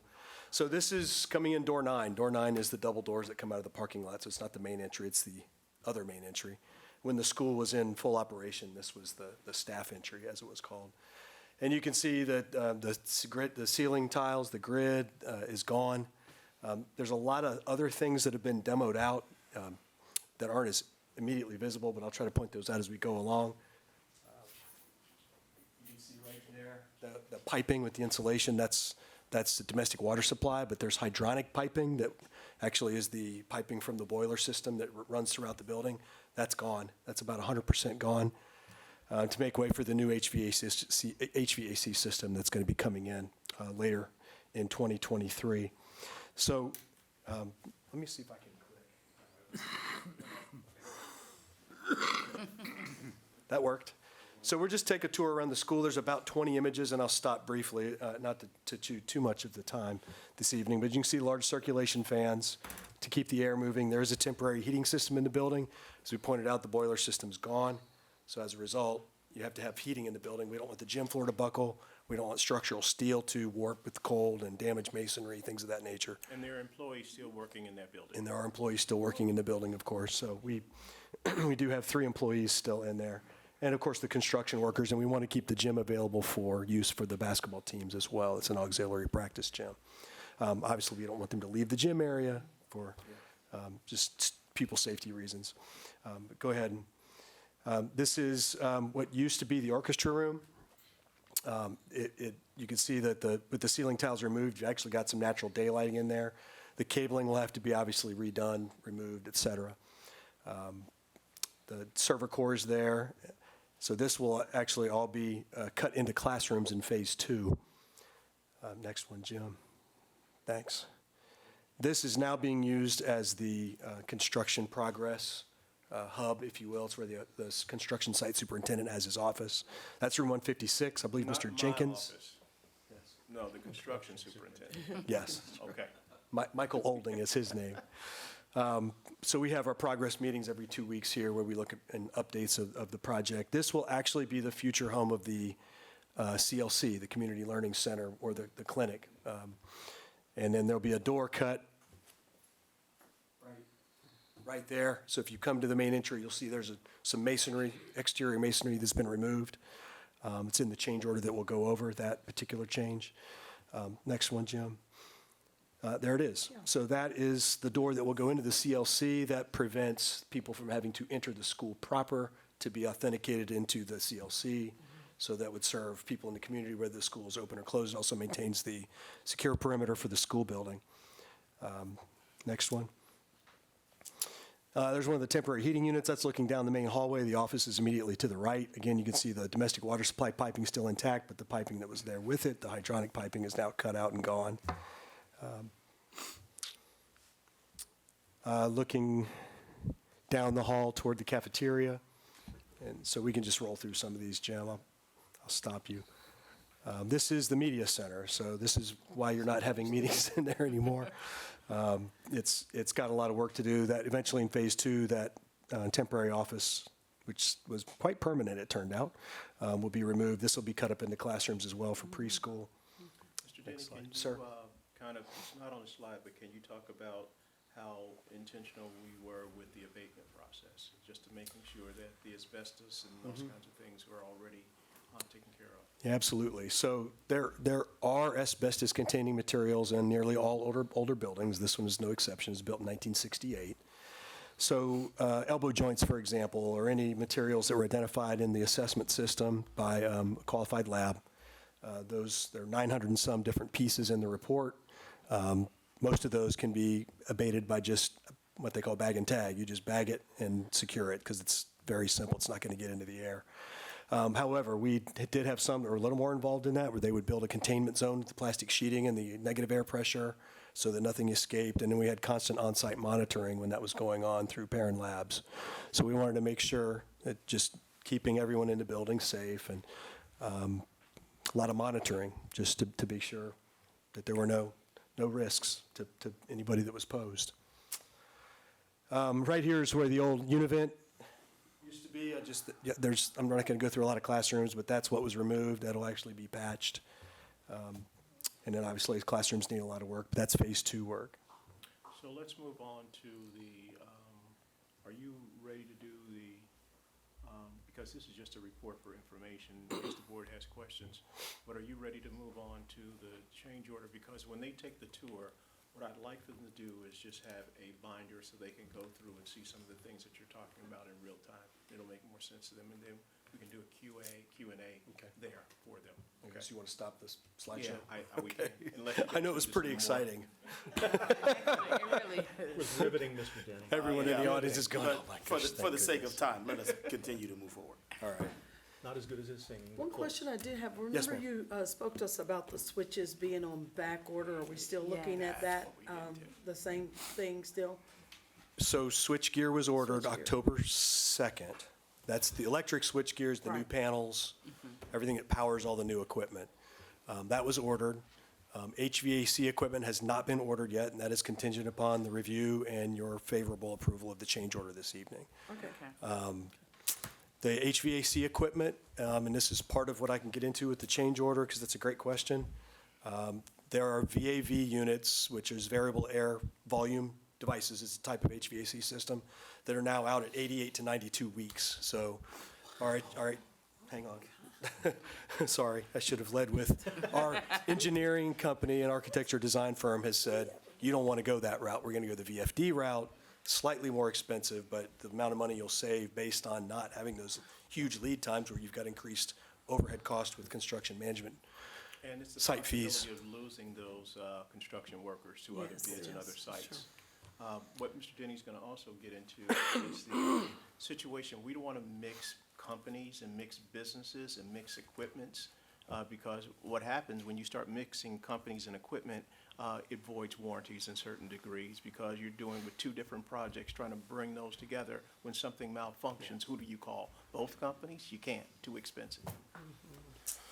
Yeah, so we can, I guess, proceed to superintendent recommendation item 10, 10 point, 11 is 11, 11.03. 11.03, yes. Early childhood ESSER, meaning the federal COVID relief fund Yeah, I was gonna dollars. ask, 'cause I know we've talked about that, but the funding for this. Yeah, so There's no- just total transparency, the funding for that is about 90% ESSER funded. Which is not the general fund.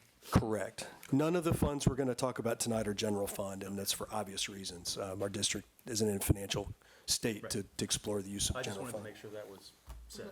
I appreciate it, and I'll say it as well and repeat it. So you should have before you the entire change order. Again, that's just for transparency's sake, and so you have not only the total amount, but also each itemized amount, and then all the backup documentation that shows where those numbers came from. That's what all of that actually is. So this is change order 4. Unlike the delivery method for the new construction, the new buildings, the one of which we're standing in, this is GC, this is general contracting, so it's a totally different construction delivery model than CMR, which was construction manager at risk. It's one of a different delivery model that has a contingency fund. There is no contingency fund with this general fund, or general contracting option. So when there's a large change order, anything over 50,000, the board's policies require that we approach the board. In this case, it's quite a bit more than that. So it would require us coming to the board to seek your approval. So this change order 4 is, if you see PRO 1, that's construction speak for price request 1, assorted changes, and it is a variety of things. So I'll briefly go through this. There are probably 5 buckets, if you will, or 5 key items to summarize with this. One is, when this went to market in May, when it was bid, the board approved the bid in June. It went out in May, and that was done as per normal construction procedures at the 80% document completion stage. They call it 80% CDs. So what accompanies that to bridge the gap for the bidders for the last 20% is what they call a design narrative. Well, between the time of that and August, the design firm completed all the rest of the documentation. So this happened with these buildings that were in the new construction. Between 80% design document completion and the narrative, there's usually a scope creep or a cost increase that reconciles the designer's intent with, oh, this is actually what you meant by that. So that was about 5% on our $100 million projects. So, and that had to be reconciled and baked back into the budgets and sorted back out. The same is true with this project, even though it's a $5.3 million project. So this change order would add about 8% onto the total cost, so that's relative to the project, what it would represent. It's a $5.3 million project. This is a little over $400,000. But addition to the scope change with the CD, the construction document completion, what else is involved? HVAC changes, that's a big piece of it, and Mr. Smith touched on it. There was contemplation of when to do the actual HVAC work for the main office, where we still have staff operating. So should that have been early? Did it need to move to phase 2? Did it need to go back to phase 1? And what really sold the architects and the project team was the lead times on some of these. Even ordering the type of system that's available is about a 38-week lead time. So the sooner we can order these, the better. Now, the switchgear was at 56, so that's not coming in. That'll still come in after this comes in, even if we were to order it at the start of December. But Mr. Denny, can you go back and explain to the board that the switchgear having a 52-week lag time, that if the rest of the materials are in, it still won't power up because the switchgear makes everything Right. work? Yeah, You they- still couldn't even test the system? They'll set everything in place that can complete the duct work, all the various pieces involved in getting the infrastructure in place, but they can't power it and test it and then do the balancing and so forth that Sort the of like a system car requires. with no battery, sir. It's a lot like that, and no Yes, sir. gas. Absolutely, yeah. So there's lead time adjustments. Also, the addition of BAS controls, which is we really wanted the occupant experience in this building to be as similar to the new buildings as possible. So we weren't giving any students, families, or staff members this idea that they're a second-class citizen because of the building. They just happen to call their home. So the BAS controls, that's building automation system that allows the lighting, the HVAC to have a lot more control than what you would get in a traditional building. So that was added in. The electrical infrastructure was necessary to be added as well. And then I wanted to make sure I pointed out that while this is more than I would like to be requesting at this time, it's less than it was when it started. It was over 500,000. And our design firm, SHP, did a really good job with their engineers and their estimators, going back and forth with the design and the shop drawings and a lot of the different subcontractors to get that down to a place where the district had a little bit better comfort level with the funds that were being requested. So, yeah, that's basically an overview or a summary, if you will. I'm happy to entertain any questions that you might have. Well, before you get to questions, the one thing that I'd like to add, I don't want the board and the public to think that it was just an easy transition. We moved kids out of a building and just put them into another building. It had to have a lot of work and a lot of scope of work because some of the asbestos and some of the other things that Mr. Denny talked about were actually not allowed. We weren't allowed to move kids into it and for this instructional strategies that we talk about every day. The other part is the preschoolers are entitled to have an ultimate learning environment. And it can't be a second-class situation. These buildings that we're in now, the North and South Campus, are absolutely awesome. And so we want to make sure that the parents of the kids understand that we're creating something, but we're doing it in a different way so that we don't go back to taxpayers. It's a renovation and not a new build. It's for preschool and kindergarten, correct? Yes. In that facility? Yes. Yes. Yeah. All right, before we take any questions, can we go ahead and get a motion on the floor, please, Board? So I'll entertain a motion at this time for 11.03, Future Early Childhood Central Campus Renovation Phase 1 Construction Change Order 004. I make a motion to approve the Future Early Childhood Center Central Campus Renovation Phase 1 Construction Change Order 004, assorted changes as presented. I'll second. That's a mouthful. Yes, it is, sorry. You second it? Jeff Burton? Okay, all right. It's been motioned and seconded. Now, we can entertain questions. Yeah.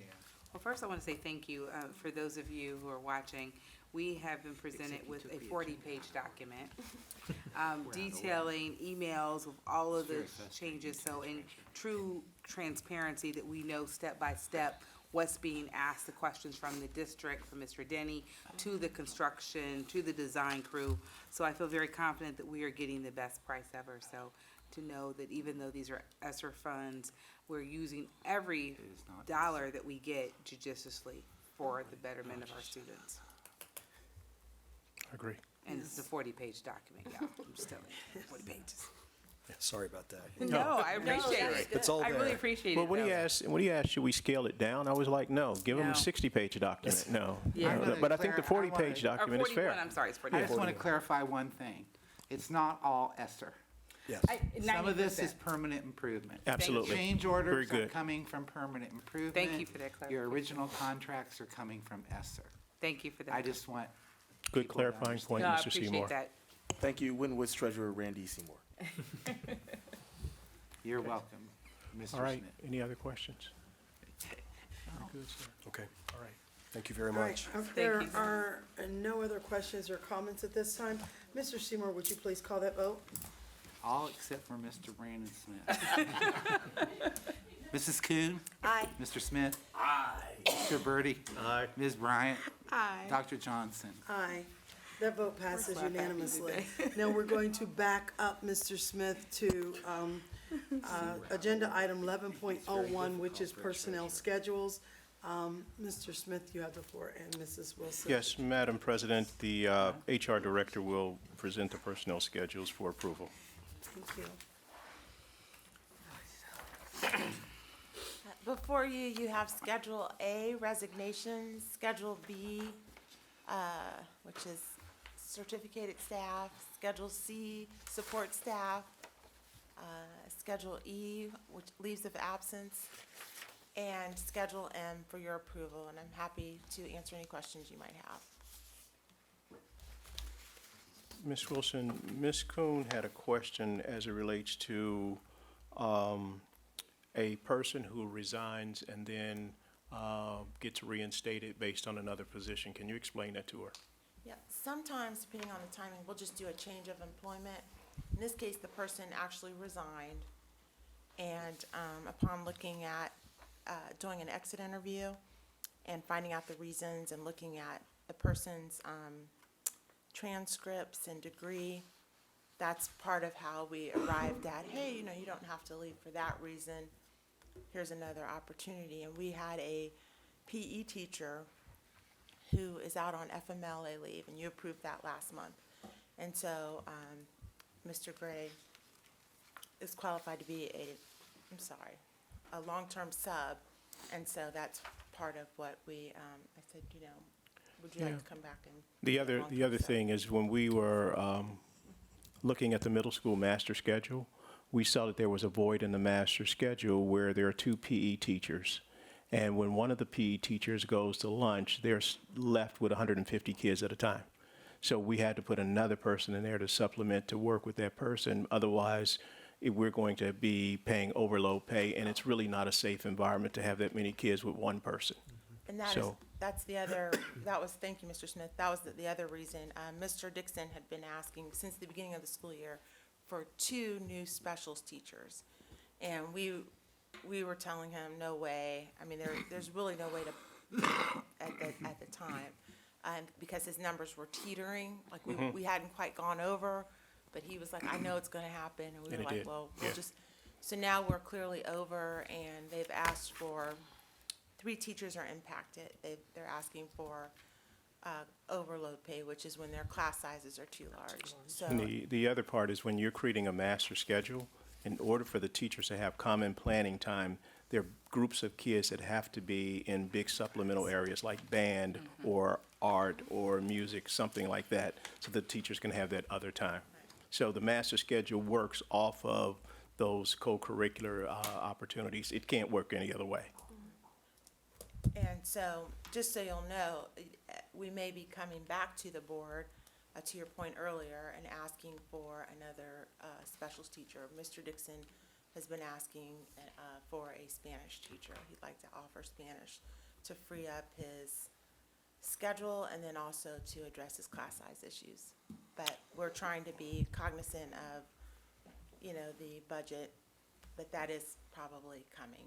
And, you know, I'll work with Mr. Dixon and Dr. Ragland and Mr. Smith to. It was actually part of a process where we were being able to influx the kids through Spanish in the high school, the middle school. But that Spanish class in the high school is already at capacity, so they can't fit. And we do want to offer that opportunity, But right now, we are struggling with trying to find the necessary means to do it so that it's done with fidelity. As she mentioned, the general fund is already absorbed enough. And one other piece, just in case, because I know this seems unbelievable, but it's the truth. We had previously hired someone else who would have been a great third Is he a teacher? PE teacher, Mr. Gladden, and his name appears on there as a resignation because he found that he could not do it. But he's going to be our basketball coach, but he resigned at his position as a long-term sub for PE to take another opportunity that pays more. And that's also part of why when Mr. Gray was resigning, Mr. Gladden was leaving. I mean, it was just kind of all this back and forth where that's how Mr. Gray ended up in that position. Thank you, Board. A motion would be in order, please. I'll make a motion to approve the personnel schedules as presented. I'll second. So motion and second. Any questions for Mrs. Wilson or Mr. Smith? No, I think these are good discussions because what they show is that the board is aware of how money's being spent. It also highlights areas that may be deficient, that we really need funding. And I think it's important to show Absolutely. what we need, why we need it, how it impacts students, how it impacts community, and how we talk about these things, not in private and secret, but on camera. I think that's really important. Thank you. You're welcome. Okay, thank you, Mrs. Wilson. If there are no other questions or discussion, Mr. Seymour, would you please call the vote? Mrs. Kuhn? Aye. Mr. Smith? Aye.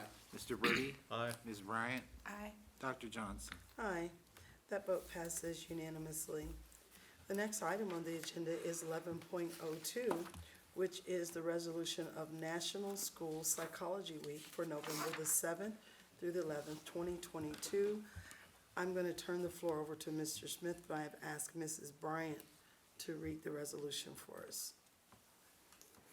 So, Mr. Smith, either you first or Mrs. Bryant. I'll read. Mrs. Bryant is just eager. So I yes, read their am. resolution. Yes, I am. Resolution, National School Psychology Week, November 7th through the 11th, 2022. Whereas Winton Woods City School District schools can more effectively ensure that all students are able to learn when they meet the needs of the whole child and provide integrated, multi-tiered supports. And whereas all children and youth learn best when they are healthy, supported, and receive an education that enables them to strive, grow, and thrive academically, socially, and emotionally. Children's mental health is directly linked to their learning and development, and the learning environment provides an optimal context to promote good mental health. And whereas sound psychological principles are integrated to instruction and learning, social and emotional development, prevention, early intervention, and school safety, and supporting culturally diverse student populations.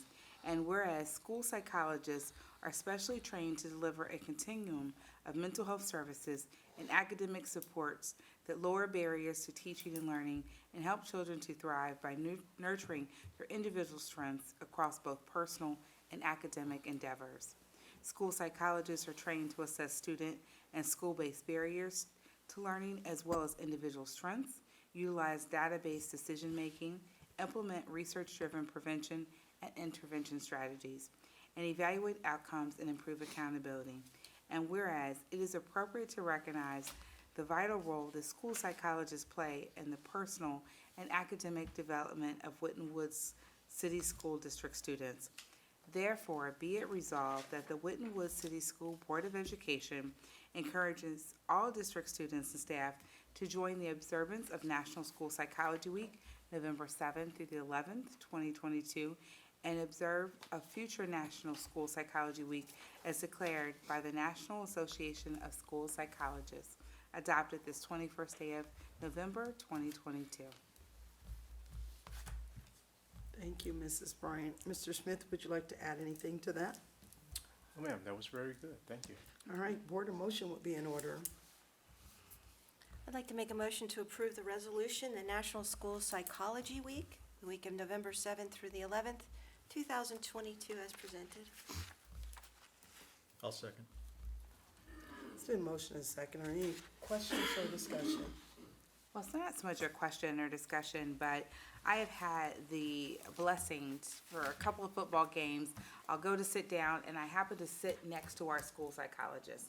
Didn't even know it, and for God forbid, I don't remember her name. But we've had these really robust discussions, and one of the things that I've been really pleased with, not only does her daughter attend school and is in band, but just the way she speaks about working at the district. So she didn't really know who I was, but it was just so nice to see how committed she was to taking care of and caring for the students of Winton Woods. So hats off to all of the school psychologists.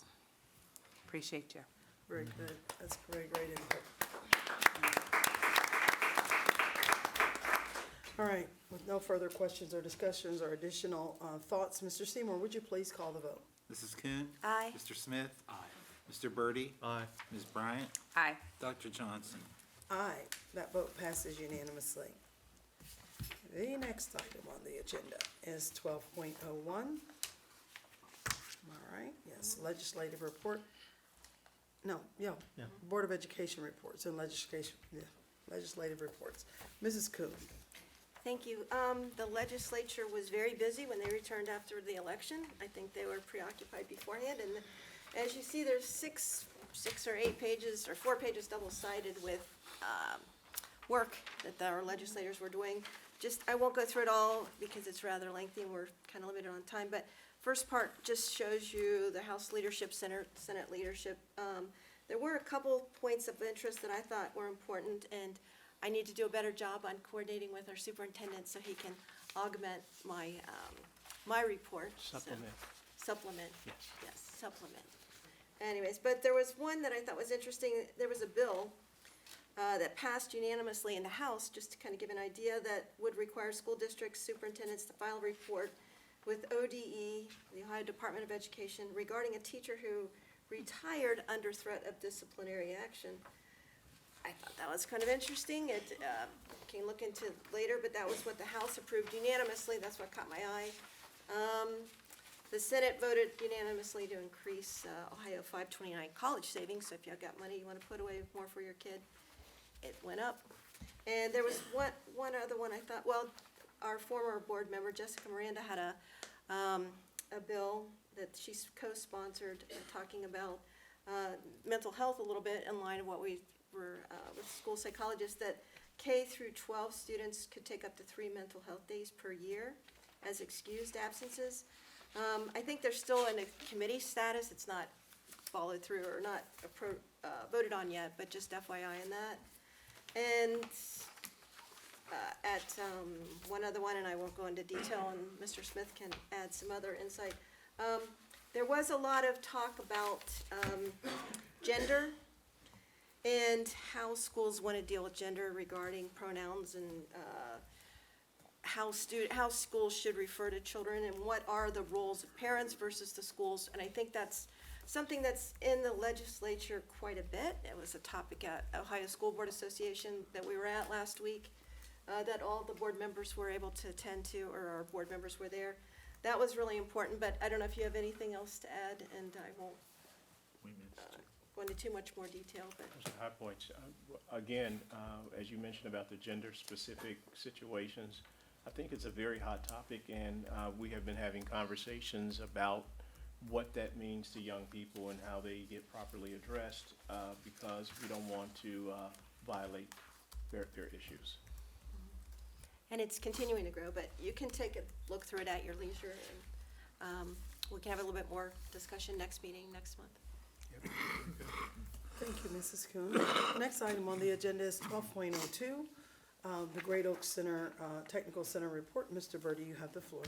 I sent out a report earlier today through email with some documents attached based on board highlights, CEO report, and then some different legislation reports related to the career tech programs. I did want to point out that they have published their 2023-2024 career catalog, so people can get that from Great Oaks if they need that. Interestingly enough, they changed the application process for some of their programs based on what the ODE wanted them to do. So instead of first come, first serve, getting into programs, they actually have gone to a lottery system. So if more kids apply to a program than they have spots for, they actually do it as a lottery, just because that's a more equitable way to get the kids into the program. So, and as always, they would look to add spots if they can possibly do it, but you've got limitations on the number of kids that can be in some of the. Yeah, I think some the of the other part, programs. Mr. Birdie, that you mentioned, it depends on what the business industry is looking for. Right. If the business industry is looking for more people in SCNA, that's what you go into, because it can guarantee kids with employment, as opposed to having me in a course where I don't really get a job. Yep. Yeah, very good. And then we did have two students, Winton Woods students, who were shown in the student spotlight report. Goddess Ackland Bird, who is a veterinary assistant. She's got a job placement at Animal Care Center in Blue Ash, and a Jennifer Phillips, who's in the early childhood education program, and she had a job placement at the Blue Ash Educational Building. So Fantastic. that Very good. concludes my report. Very good. Very good, thank you, Mr. Birdie. The next item on the agenda is 1301, which is board motions recommendations. And board, I'm not aware of any items that are up for discussion, unless someone has anything. Seeing none, we'll move on to 14.01, which is comments from the Board of Education Superintendent and Treasurer. And we'll start with you, Mr. Brandon Smith. Oh, well, thank you. Well, it's good to be back. I apologize, I missed the last meeting. I was out of the country, but it's good to be back. A couple congratulations to the football team. They did come up a little short from what our expectation was, but congratulations to them for what they did do. I am looking forward to challenging Coach C at this next gathering I can make it to on Tuesday. So, Coach C, I am calling you out, sir, just so we're clear on that one. I'm also going to have to get with Mr. Cole Jr. because I got some leaves that need to be All raked. And I right. heard he is an outstanding young man Do that. and a scholar and a gentleman, so I will have to get with him. Thank you to the National Honor Society inductees. That program happened, so congratulations to them. And happy holidays to all. Enjoy your week, your vacation, your time away. And as always, let's go Warriors. Thank you, Mr. Brandon Smith. Mrs. Deborah Bryant. I was expecting myself to be next. So I want to ditto, congratulations to the Warriors in their 12-1 run. Thank you for all the students who show up every day with a positive attitude. You're almost there. It's almost the end of the term. I also want to say kudos to all of the staff and board members and the school bus drivers who every day come, give 110 to make sure that our students are safe and that they're healthy and that they are moving in the right direction. Thank you for that. Congratulations to our award winners. I say this all the time. I just have great respect for the Kiwanis Club, having been a Builders Club and a Key Club member myself, near and dear to my heart. Wow. Yes. So congratulations to all. And again, enjoy your holiday season and celebrate and go Warriors. Thank you, Mrs. Bryant. Mrs. Kuhn. I follow the lead. Congratulations to the many wonderful programs that we have. I appreciate the opportunity that we get to see what happens in the school. We get to see the teachers. We talk about the students. We talk about how we can make their lives better. How do we give them all the resources that they need to be productive citizens? That's our goal, and I know that our board takes a lot of pride in doing that. It's a really important position, and we take it to heart and think of it all the time.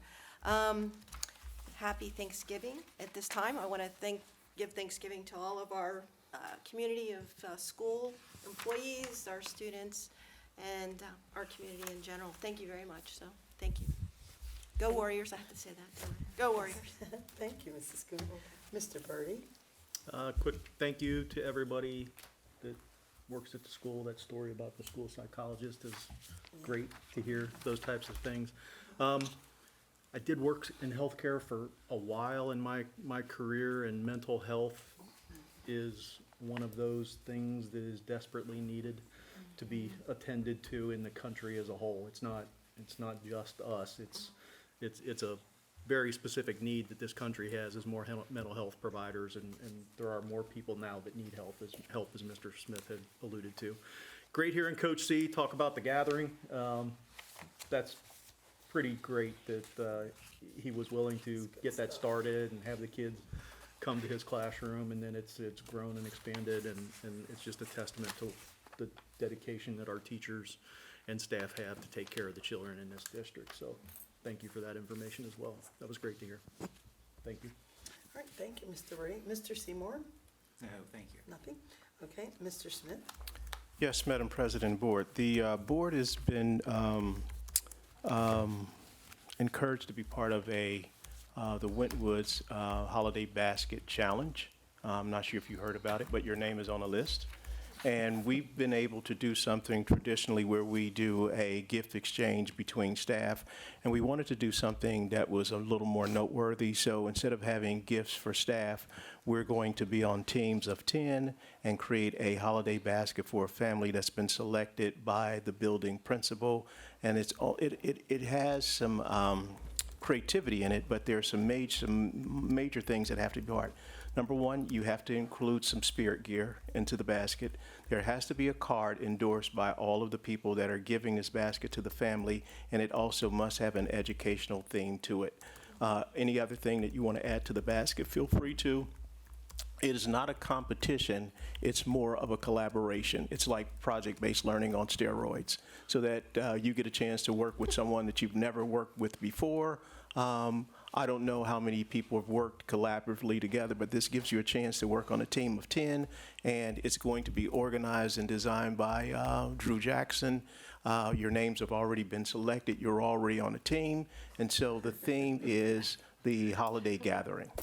All right. Very good, I like that. And I think one of the reasons that we Holiday gathering, came out with it, Dr. Johnson, is we were doing this exchange your name with a $20 gift thing, and the gift that I was getting was just not right. So I had to just go to something. We had to step it up a little bit. Of course. All right. I did not need another holiday tie.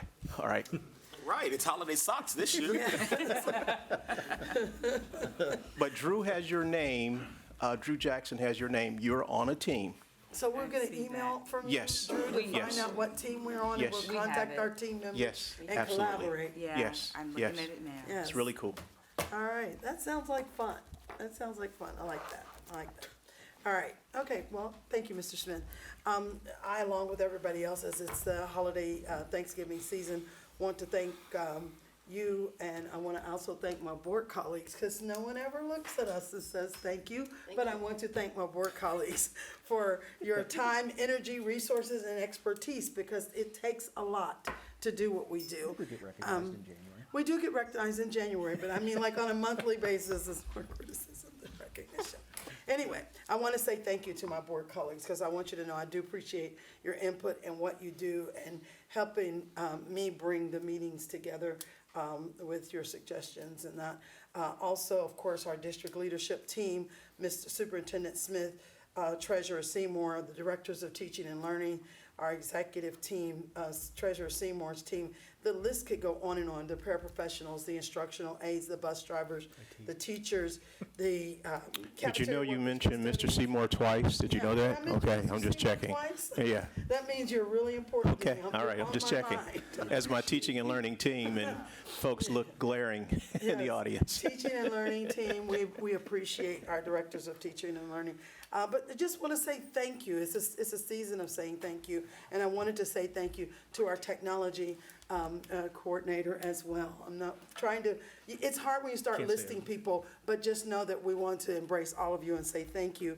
And your contribution to support our students, parents, and stakeholders in the district, and to help us progress academically is so much appreciated, and we thank you for that. Sometimes thank you doesn't seem like enough, but sometimes that's all we have. But knowing that you're appreciated in what you do, then it makes it a little more pleasant to do it. I know, for me, it does. Also, I want to offer a special thank you to everyone who was acknowledged tonight for the honors, recognitions, and gifts. And of course, my little neighbor, little Jesse, I didn't recognize it when I seen him. I'm like, whoever calls him little. I mean, he's not that little, but anyway, he's a great, great person, and he's got a remarkable future ahead of him. But all of our community partners for their dedication, time, and effort to our district. It's already been mentioned, about the congratulation to Coach Chad Murphy and his coaching staff for the Winton Woods phenomenal season that they've had. They had a 9-0 undefeated 10-0. regular season. 10-0. Yes, ma'am, I'm sorry, 10-0. I missed one. 10-0 regular season, and then the overall record was 12-1. And I believe I looked up the rankings, and if these are still right, their state ranking was 19, and the Division II ranking was 7, which is pretty darn good. And they need a hand clap. And I just want to congratulate them on a job well done, and we can't see what they bring to us next year. As basketball season is in full swing, I'd like to invite everyone to come out and to support our young men and women who are doing their thing on the basketball court, and we can't wait to see what they do this year because they were pretty good last year. So we're looking forward to that. Also want to thank and appreciate the district for sponsoring the Board of Education along with others in the district to travel to Columbus to the Ohio School Board Capital Conference last week. And the workshops and the training were very informative, and it does help this board to develop our governance and how we look at things, and we come back with new, refreshed ideas. So it's not just us going there, just to spend a night in a hotel. It's that we're there and we're learning, and the workshops are very informative. And I know each one of us, I didn't run into any of my colleagues in a workshop, just one. So we all went to different workshops, so we come back with something different that we can share. So it's really good that we get to go to that. And we appreciate the district for sending us. And I want to invite everyone under the sound of my voice to come out and continue to support our students and build up the students of the Winton Woods City School District. So with that said, we're going to move to agenda item 15.01, which, and board, there is a need for an executive session. So at this time, I will entertain the motion to go into executive session. I'll make a motion to go into executive session to consider confidential information related to the marketing plan, specific business strategy, production techniques, trade secrets, or personal financial statements of an applicant for economic development assistance, and to negotiate with other political subdivisions respecting requests for economic development assistance. Thank you, Mr. Birdie. I'll second that. Okay. It's been motioned and seconded. Mr. Seymour, would you please call the vote? Mrs. Kuhn? Aye. Mr. Burt Smith? Aye. Mr. Birdie? Aye. Ms. Bryant? Aye. Dr. Johnson? Aye. That passes unanimously. We will not take any further action when we come out of executive session this evening. Therefore, I would like to sincerely thank Waycross for your service in taping tonight's regular board meeting. With that said, I would like to call this meeting of the Winton Woods City School Board of Education regular meeting for Monday, November the 21st, 2022 adjourned. Thank you. Take care of yourself and your loved ones. Stay safe. Have a good evening and a happy Thanksgiving.